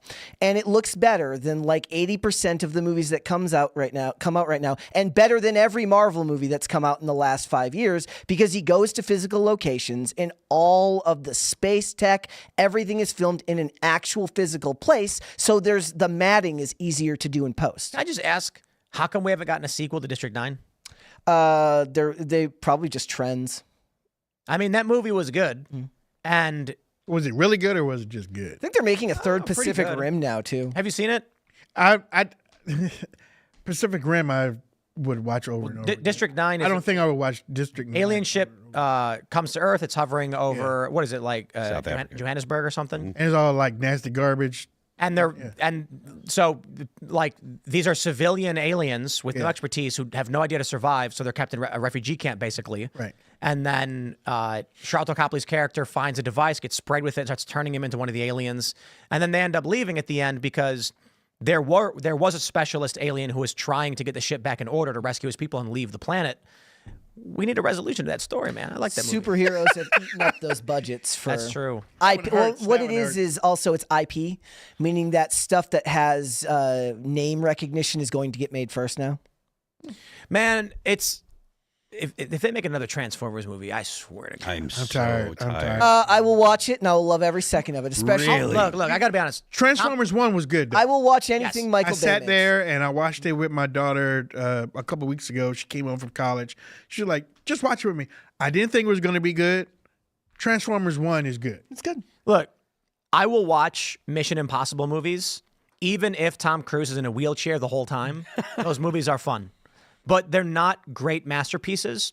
It's chocolate cake. I know what I'm getting with it. Yeah. I'll have a slice. It's fine. I don't eat chocolate cake, by the way. But okay, it's I don't know. It's a nice serving of ahi tuna tartare. Okay. All right. I know what I'm gonna get. It tastes great. It's awesome. but it's not that magical moment. It's just another meal that I had. Actually, a better example is if it's like a lettuce wrapped cheeseburger. He's got to be running in all of them. I still think that Michael Bay, Wheelchair, he will do that, right? Like up into his 80s. I hope he does. That'd be amazing. I'm not even joking. But Michael Bay is like, look, there's a reason why it works, right? It's because he's got the swelling music, tons of military porn all over set, right? Slow motion, 360 camera shots, and it's meant to be seen on the big screen. I will watch all of those, at least, okay, not all of them. I'll watch the first 3 Transformers movies anytime you put them on, even if they're bad. What's the one that he did with Ryan Reynolds, Michael Bay? It was on Netflix. Six Underground. Let me tell you, that was Transformers without Transformers. Yeah, it was. I mean, with that big magnet That was one of the biggest budgets ever given to a movie in the early days. and it of was streaming. great, and they should have came up with another one. I don't think it was very well received. I know, but I mean, all that action that was.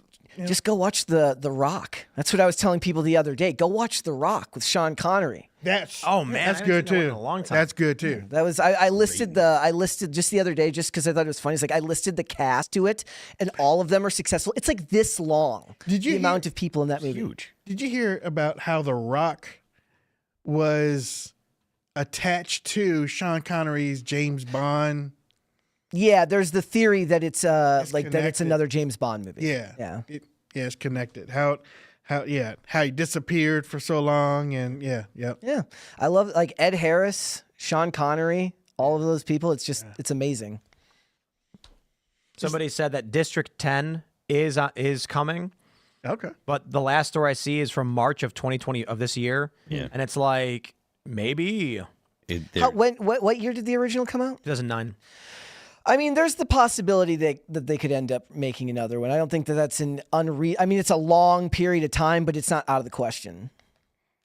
It's been a long time, and I feel like it was still kind of a niche movie, right? It wasn't it wasn't some big blockbuster. I would like to see it, but I also heard that it got its start because it was initially him attempting Halo stuff. Maybe. Is that the case? Someone super chatted that was originally supposed to be the Halo movie.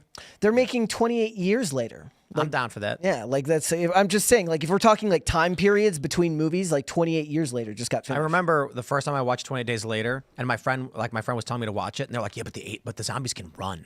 And I was like, "What? Zombies don't run." And they're like, "Yeah, But in this, they do. Now I mean, they're- that's what way was- scarier. What right? was scary about like? I remember watching the original Night of the Living Dead, and I'm like, "What is scary about this? You just walk past them." Well, no, it's the same. It's the same concept of like you watch any horror movie, right? And Michael Myers is just walking, and like, have you ever seen the parody skits where like they're running and he's just walking and he's still like right behind you? Yeah. You have no idea how that works. There's a funny tweet where someone was like, "What do mummies do?" You know, like a werewolf will kill you or bite you, make you a werewolf. A vampire will drain your blood. Like, what do mummies do if they get you? That's true. That's true. I have no idea. The mummy's trying to get you, and then what? All I Chokes you? remember. I remember back guess. when I was a little kid watching The Mummy is like, don't let him catch you. But you're right. It's like, Why? What do mummies do? I have no idea. They just, well, I mean, like it with Brendan Fraser, he grabs you and then goes and sucks your flesh into his body. That's scary. now that's scary. If that's what mummies did, I would run from them. So right now, I'm just genuinely don't Otherwise, know. I don't know why. I don't know why I'm supposed to be scared of you, other than you're dusty and old. That's funny. The thing about it, too, it's like skeletons aren't scary. They weigh very little and would fall apart with relative ease. And they shake, rattle, and roll a little bit. But that, Yeah. The skeletons from Jason and the Argonauts were scary, but that was because they had swords. We were talking about doing short films that just fix movies, and I was like, one that everybody always talks about doing that we should do is like it's Indiana Jones, but when he gets this like, you know, the thing that kicks off his adventure in the Ark of the Covenant, he just says, "I'll pass," and then it just jumps to the end scene as it exactly would have happened no matter what, with the Nazis finding the Ark and then all dying, and then that's it. Like whether he does it or not, it's a 3-minute long Movie's movie. over. It's over that's in 10 right. minutes. Yeah. So have you seen that scene in Scary Movie when he's running up the hill or up the stairs after, and she keeps throwing stuff down at him and finally hits him with a piano? Right, yeah. They're making another Scary Movie too. They shouldn't. oh man. Like Scary Movie was good, and then they kept making all of those movies like epic movie and superhero movie, and it's like, just stop. It's but it made money, and the budgets were dirt, and they were like, look, people laugh at things they've seen before, whether it's a joke or not. You need only be like Spider-Man's upside down, and everyone laughs. It's like Comedies used to be the other way that you could make money on a small budget, but now it's pretty much just horror is the only genre that costs very little Dude, with strong return on if investment. if I see one more movie where the description of the movie is a mother and her child must combat a mysterious force, I'm going to throw the remote at the TV. At the house they've moved into. Exactly. That's exact. I'm on Amazon and I'm like, Shudder, let's go. And it's like a mother and her child move to a new home. And Can one of combat these a people live in the mysterious force. city, please? Like they're all that. And then I saw the you see that Mel Gibson movie that came out, I think it was this year, where he's Old Man Carruthers. You haven't seen this one? Well, I'll watch anything Mel Gibson because The Patriot is the greatest movie of all time. But And Lethal Weapon. also great. And so I watched it, and the description was literally like a kid must fight a mysterious force, and I'm like, They always do. yeah. And it was like I give the movie a C-, but Mel Gibson's in it, so that's an A+. What's one movie that you would watch that you could watch all weekend? The Patriot. The Patriot. Have you seen it? Oh yeah, yeah. I will put that movie on repeat and just stare at it. I mean, my eye will not blink. I like the villain in there. You. How's the boy? Did he die? That. I mean, I love that. Who played the villain? It was what's his face? I don't know. I'd have to. Severus Snape. Oh, no, he's not Snape. Alan Rickman. No, he's not Snape. No. I'm sorry. He's Malfoy. He's Lucius Malfoy. I don't know that actor's name. Oh, come on. It's super. How can I not? I can't believe I'm forgetting this guy's name. He played in Armageddon too. It was Jason Isaacs. Yeah. Jason Isaacs. Oh man, the OA. That was a terrible show. But mine that I go to sleep with this almost every night is Crimson Tide with Denzel Washington and Gene Hackman. Yep. I cannot get over how great those two actors shared the screen like that. But with the tension going back and forth, the military style. I mean, you're talking about a nuclear submarine underwater with mutiny. I mean, the change of command going back and forth a couple of times. Everybody's questioning this. It's like, wow, this is crazy. What movie do you guys think I have seen more than any other movie? What would your guess be? Oh, I have no idea. I wish I had time to think about this. So if I don't think you're gonna be able to guess, but I'm just curious. Like, what movie do you think I have watched more than any other movie? I have no idea. The Notebook. The Dark Knight. Great movie. Yeah, So, not only is it a great movie, but when I lived in LA, I shared a studio apartment. How long ago was this? 13 years ago? I shared a studio apartment with my friend, and so there was a closet that was 6 feet long and 3 feet wide, and it's a studio. So it's like, hey, I'm sleeping in there. And so it was like 4 feet wide. So I had my laptop. I had one DVD, The Dark Knight. And I like watching TV as I fall asleep. Yeah. So I think I've seen The Dark Knight over 100 times. Because every night I'd get home, I'd put The Dark Knight on and play it, and then lay down, and I would watch The Dark Knight every single night. That's what I do with Crimson Tide. I mean, there are times when I hear the music while I'm dreaming, and I mean, I'm hearing certain military type stuff, and there I am in the military once again. I'm like, wait a minute. I used to put on Adult Swim when I would fall asleep. And then I would always have dreams where I was hanging out with the Scooby Gang, and we'd be solving mysteries. And it'd be the weirdest dreams, but it's because Scooby Doo's on. I would try to put that back on now and recapture that. I would do that too, but it would always be like real, though. C-Lab would be on. Yeah. C-Lab 2021. No, because like I'm watching C-Lab and the Family Guy reruns and like Teen Hunger Force, whatever. Aqua Teen, but then what was the other one? Brack Show. Brack Show was good, But anyway, when you fall asleep, eventually it turns back into regular Cartoon Network. Yeah. And so by the time I'm starting to wake up, I'm hearing Scooby-Doo. And so in my mind, I'm like running with Scoob and the gang. I'm having this dream where we're like solving a mystery and everything. And then I wake up and Scooby-Doo's on, and it's wild. Running with Scoob and the gang. That's right, man. Those are the best dreams I've ever experienced. I've seen Batman Begins. I've seen Batman Begins more than The Dark Knight. I prefer Batman Begins. I've only seen it like 2 times. I've seen Dark Knight like over 100 times. Yeah. As far as like being a comic book Dark Knight is movie, classic. like the way the Narrows were designed in Batman Begins feels much more akin to an actual comic book film, whereas The Dark Knight is much more of a crime thriller. But both of them are very, very good. And I don't think that The Dark Knight Rises is as bad as people say. Just not as good as the other two. People say that it's bad? Yeah, that was filmed during Occupy, so we were down there, and they like, I forgot, it wasn't. I don't know if it was directly during Occupy, but I remember it was around that time, and the activists were asking the people making it, like, what's going on, what's it about, and they were all like, "You guys are gonna love this movie," Which is funny. It's like, but it's messed up because Bane is manipulating the popular sentiment to destroy and try and blow up the city. I'm like, why would they like this? No, they wouldn't. There's really. I think they might. There's really great documentaries or like video essays that have been done about the political philosophy of Christopher Nolan as it relates to The Dark Knight Rises. And he says that his favorite scene that he's ever shot is the airplane scene at the very beginning. When Bane pulls them from one plane to the other. I mean, that was a cool scene. Yeah. That was a cool scene.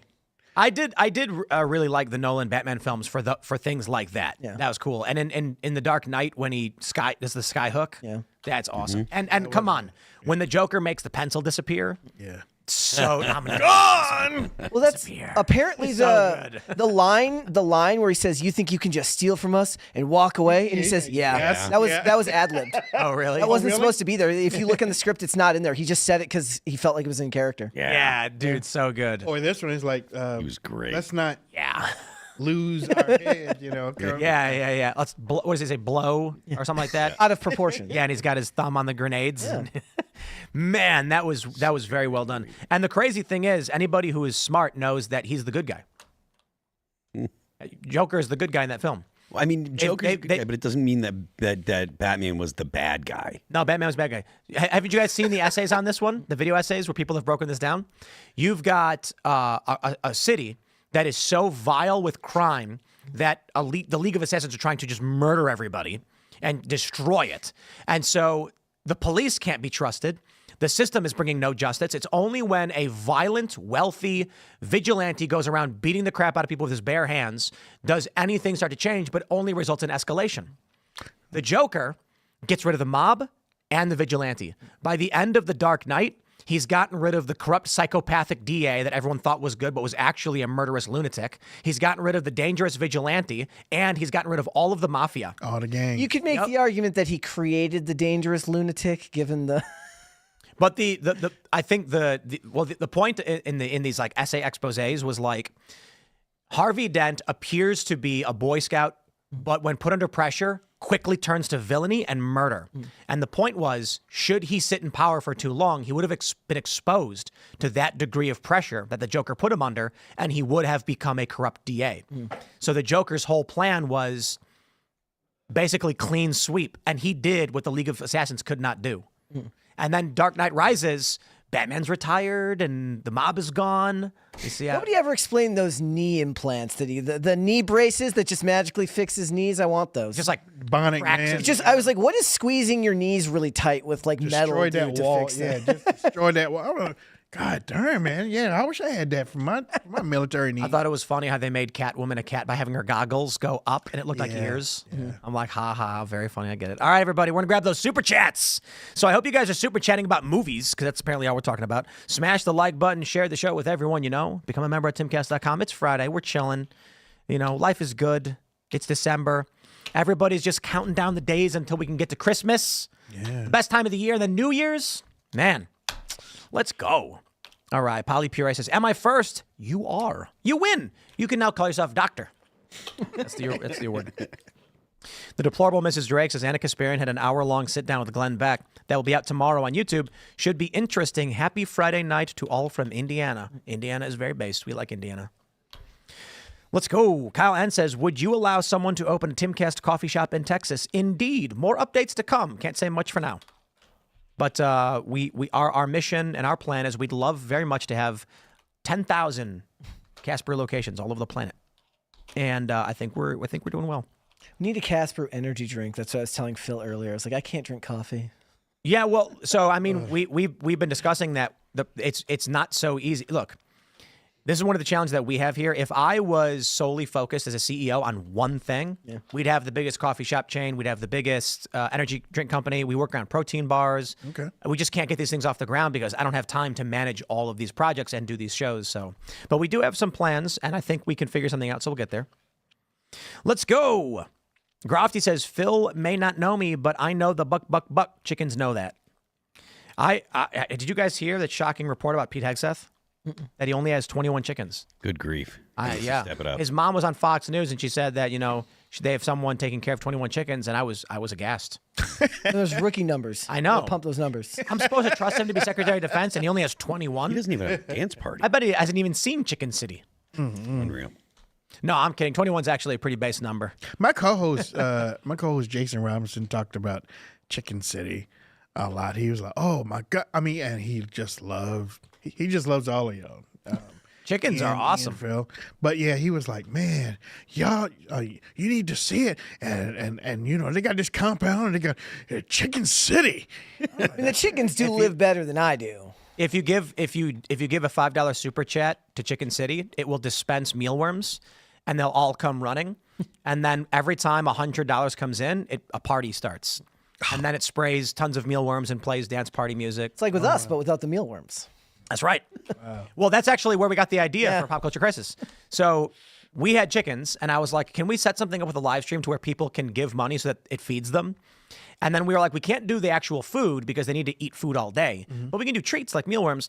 And so then Chris, my brother, built the system out, and then we were like, why don't we actually do that on a show? And so with Pop Culture Crisis, every time you give money, it shoots money in there. It shoots money guns. Wow. There should be a separate live stream where they can watch it getting clean, the money getting cleaned up at the end. Yeah. Yeah. Because you have to clean it up. Yeah. Don't you have to like reload it periodically too? Yeah, oh yeah, like half my job is like pushing button, check stream. I'm like doing this, I'm filling money, I'm doing all this stuff all at one time and trying to actually keep my focus on the conversation. I mean, this is really cool. There are automatic, I don't even know how Chris built this, but there's automatic money guns at the Pop Culture Crisis set. And when you super chat a comment, it shoots fake $20 bills, right? Oh. Or are they real? Yes. No, they're not real. Oh, okay. I don't know. I mean, maybe that would be like $5,000 and 20s. Just There have been times where like people. or are they hundreds? They're both. There's 20s and hundreds. So when we have guests from outside the company, we have them sign $100 bills. Oh, cool. But there have been times where like people would come up because back in the old studio, we were up in the top of the house, and there would like be HVAC people that would come up there, and they'd see just stacks of money, and I'd be like, "It's not real. Like, we're not nuts. We're either nuts or we're the most like." So someone had a stack of prop money where like the first 5 bills on both sides are fake bills, and the middle's all just notepad paper. Like you buy them in stacks, and it looks like real money. It says $1 million. Apparently, one of the cleaners found one and then wrote a note and put it on the counter being like, we found this. We wanted to make sure you guys knew where it was. And we were like, it says like for Hollywood Productions or something on it. But hey, we really respected those cleaners. Yeah, it was very nice. It'd be funny if they stole it. Yeah. And I mean, I always wonder, like, did anybody ever just take any and try to use it? Oh, I bet they did. Yeah, and we have the Alex Jones's right jar. Yep. And we originally put fake money in it because it's a joke, but then people started putting real money in it. And there's there's a picture of blackface Trudeau in there as well. There is. I don't know why, but Wow. let's go. What do we got here? We'll grab some super chats. I'm not your buddy guy says the left and the West have gone evil. It's unfortunate but true. Does that mean every leftist is evil? No. As well, does it mean everyone on the right is good? No. However, this is a spiritual war. Yeah. I think that the left is pretty evil generally. They kind of have inverted the things that they look at as good are what generally are considered evil. Bad. Like, they don't believe that there is that children can be innocent. They don't believe that people that have committed crimes need to be punished, or they don't believe that punishing crimes prevents more crimes. I mean, you can go down the whole gambit. Like during the run to the election, Kamala Harris was advertising, "Hey, we'll save your pornography. Hey, you should lie to your spouse. Hey, we'll go ahead and make sure that you can kill your baby." Those were 3 major things that the Kamala Harris campaign was running on. I mean, if evil exists, I think that those 3 things count as evil. The thing is, and this is growing up my parents were civil rights activists back in the 60s and 70s. Mm-hmm. So, but in growing up, most of the people that I knew, I mean, I was a Democrat. Mm-hmm. You know, I didn't consider myself evil. I was just a Democrat. And for the church people that I went to church with, they were Democrats. That the people that used to watch us as kids, babysitters, they were Democrats. We didn't see them as evil. I don't consider Democrats leftists. Okay. I got you. So Democrats are not leftists. And You split. Yeah. Gotcha. Leftists are different than Democrats. Progressives and leftists are not the same thing as Democrats. That you can be a liberal and be a Democrat. You can believe in the fundamental principles that make America America and be a Democrat. You can believe that the government should be doing things to help people that are in bad situations and stuff and not be a leftist. The leftists take advantage of the Democrats and the people that are concerned with the problems of oppressed people and people that are suffering, working class people. They take advantage of that to access power. So. Do you have that same split on the right?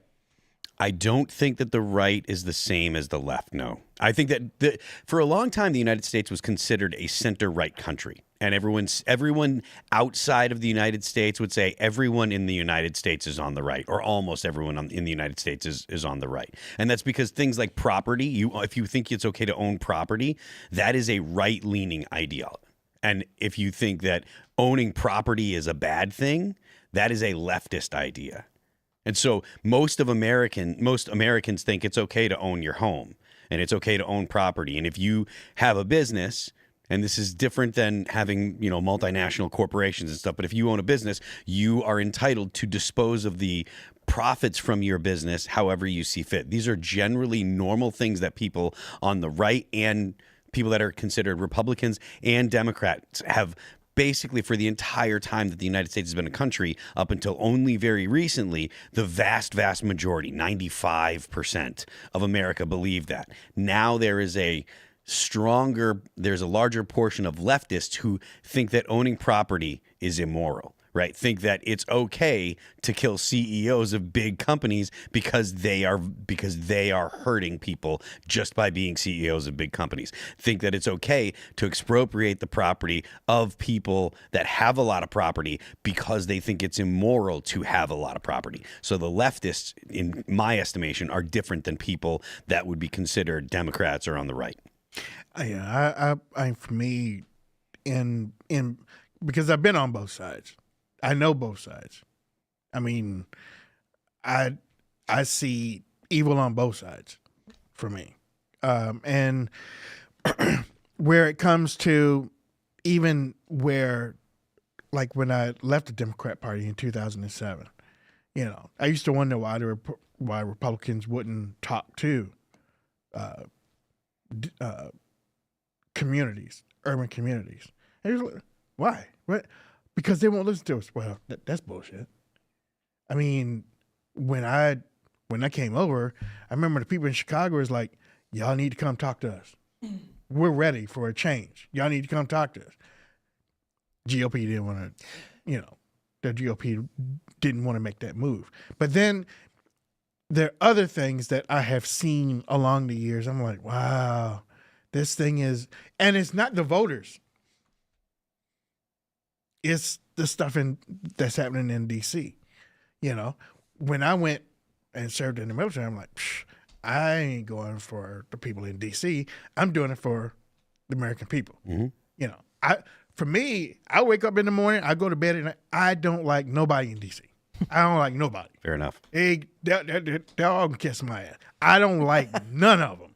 And have you noticed that they all wear North Face too? Mm-hmm. You notice that? I don't like DC at all. But it's like you want to at least reach out and talk to people. And I always said I was at the RNC one time, and I was talking to Reince Priebus when he was in charge, and I was like, listen, have you ever thought about having a family day? Like at the convention? No, just in communities. Okay. Have you ever thought about having a family day? Don't go in there just talking politics. Just go in there, family. This is what we're doing. You know about our Saturday morning cartoons idea? Mm-hmm.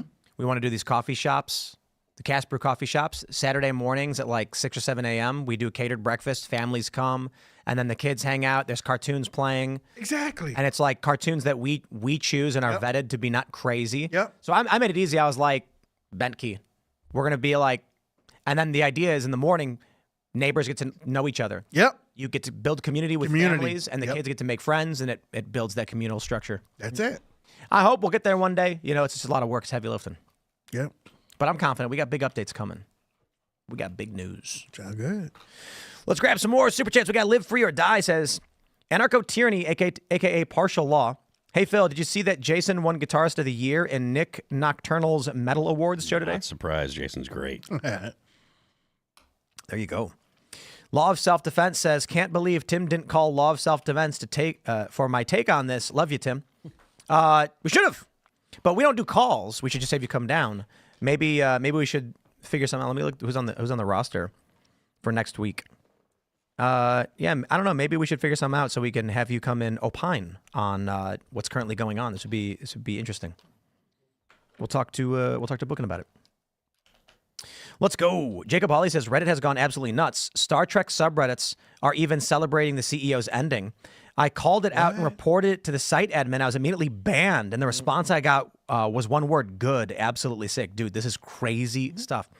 And what I'm saying is, I'm hoping that this shift that we've seen with Trump and everything is strong enough to suppress these effing psychopaths. Because my fear is it is pervasive how insane they were. And I'm hoping that we just, put a stop in it and we now have to start reversing it. My view is I'm optimistic we're heading in the right direction, but we are far from done. Yeah.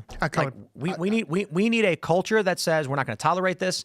Yeah. They keep saying, we better be worried about cancel culture on the right. And I'm like, no. Cancel culture on the left was your dad swore in the 80s, so we're firing you from your job. That literally happened. A racer lost a sponsor because his dad said a racial slur in the 80s. That's insane. What? Yeah. Cancel culture is, we know the joke you said in 2010 was acceptable then, but you're fired now. Cancel culture is not far leftists advocating for and calling for death and engaging in terrorism and us being like, you shouldn't have a job at this company. So I'm okay if these people are advocating for death and murder and terrorism for us to be like, you are going to be canceled for that. I think that's fine. I always look at it as Pandora's box too. I mean, the lid has to be closed. For all the stuff that you were just talking about, we got to close that lid. We got to close the door. And then we got to deal with what we have. We hear so many times, we need to go back. Never going to go back. Never going to go back because the apple has been bitten. Yeah. We have seen where we are right now. We have to adapt. Military-wise, we have to adapt now. We have to straighten out this. But it's never going to go back because of all the stuff that has come out. That's what I think. All right. Grofty says, Phil needs some buck in his life. Brought to you by Grofty. What? I don't know. I mean, Phil, how many chickens do you have? Well, I don't have any more chickens. I had chickens until one of my tenants burnt the chicken coop down. Whoa. Yeah. Dang. Wow. And so your chickens were left homeless? Or No, they probably burnt alive in the And did you eat them? No. You know what? There was a Netflix show about a group of chicken owners that they were making a whole lot of money with their chicken farms and whatnot. But then there was somebody in that community, while they were asleep or whatnot, they were going around and turning up the temperature in the to kill the chickens? To kill the chickens. Yeah. That's a capital. No, this was because the guy didn't clean the place properly, and there was a short in the cable to keep the water heater. It was like February or something like that. Chickens are chill, man. They walk around, they poop where they stand, and they make funny noises. And there's this great meme. It's a 4chan post where a guy says he was like basically bored and depressed, and then one day his neighbors bought chickens. They're not supposed to own chickens, but he didn't mind so much. And then he said, comes home from work and he sees them walking around making funny sounds and he chuckles. Now he wakes up in the morning and he watches and he smiles and all of a sudden he's feeling better. And I'm like, I'm telling you, I firmly believe that if someone is looking at chickens but still claims to be depressed, they're lying for attention. Because I don't know how you look at those things and you don't laugh at them. They're so dumb and silly. And They are dumb. I know, but there's a reason why humans They're like good, chickens. though. I know. They're Not only delicious and not only are their bodies the most delicious meat, but they produce eggs from their butts, and then you cook them like chickens are great. You know, Dumb. they're very dumb. But we selected for them trivia for you guys. Chickens were not domesticated for eggs. What? Yeah, humans did not domesticate chickens for their eggs. They were domesticated for cockfighting.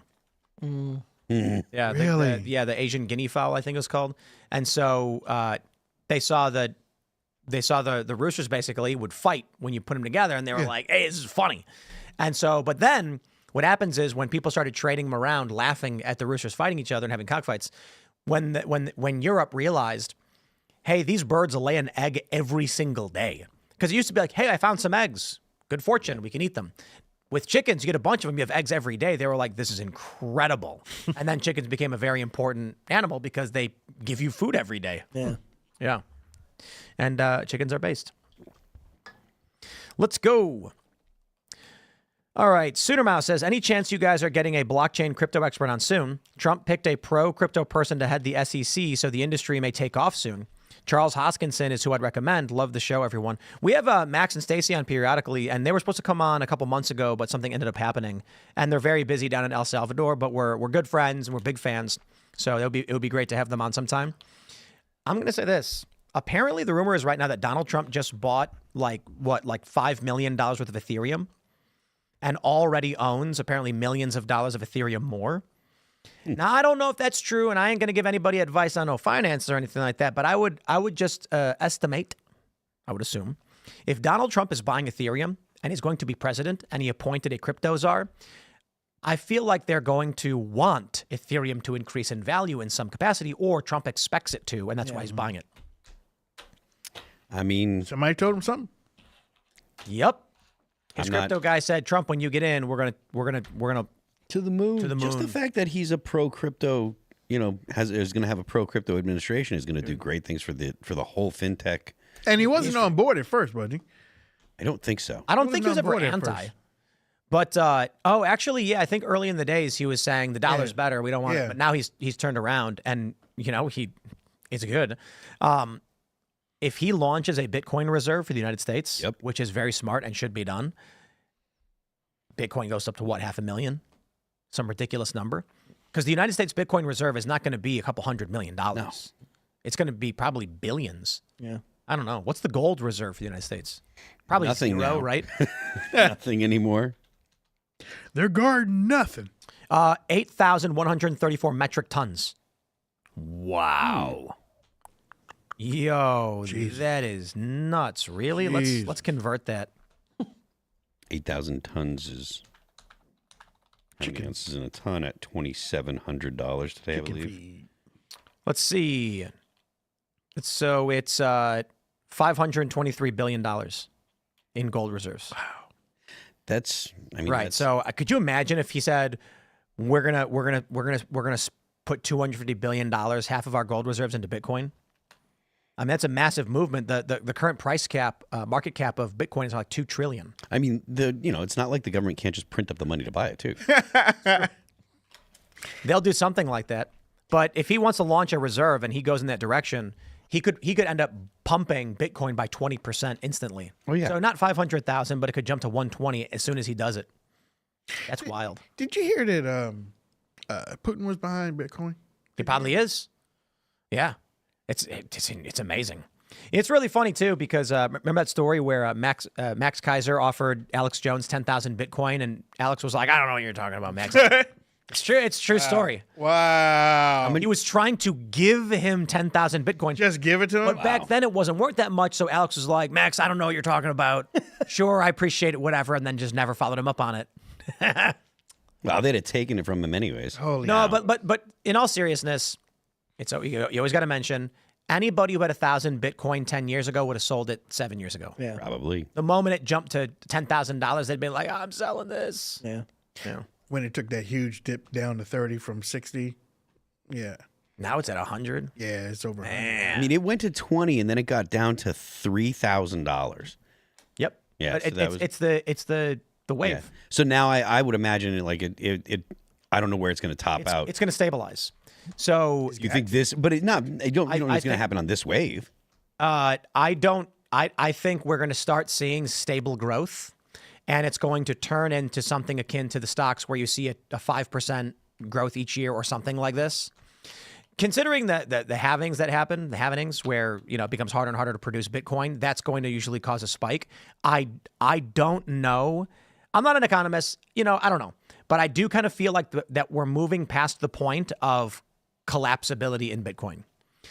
I think now that it's over 100,000, with Trump talking about it, the U.S. government getting involved, all these other governments getting involved, we're getting to the point where people are not going to want to offload it so dramatically, and it's going to be treated much more as a ubiquitous asset and like hard commodity of some sort. Yeah. In which case, the growth will be stable, and I guess this is the bad news for most people is you may have missed the train. I don't see a reality where you get these massive gains. It's kind of crazy. Look, I bought Bitcoin 10 years ago or whatever. It was around 1,000 or so. I bought a bunch of it. I don't know if we're going to see gains like that possible. I don't know. It's tough. Well, it's not going to be like yours.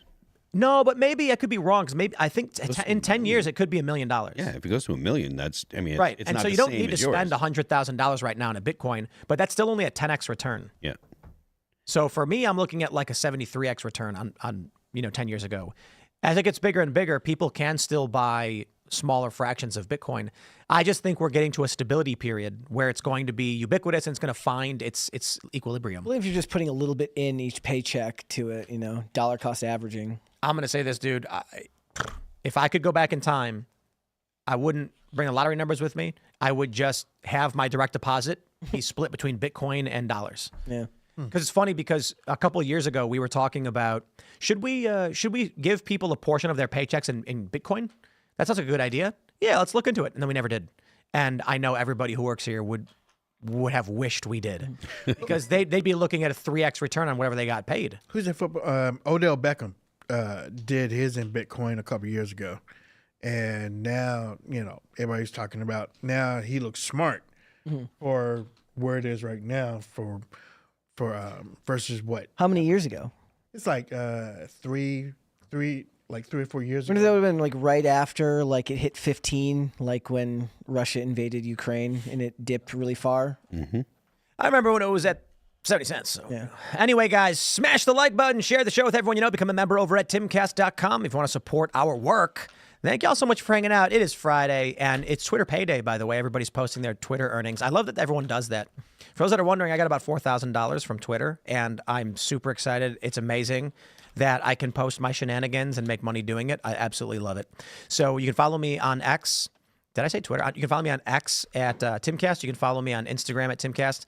Wayne, do you want to shout anything out? Yeah, I got $36. So I try not to spend it in one place. Y'all can follow me at the Dupree Report. I had to change from Wayne Dupree Show to the Dupree Report because I thought it might change a couple things, but I'm still behind the wall of being seen. So I do a podcast. My co-host Jason, again, he loves the show.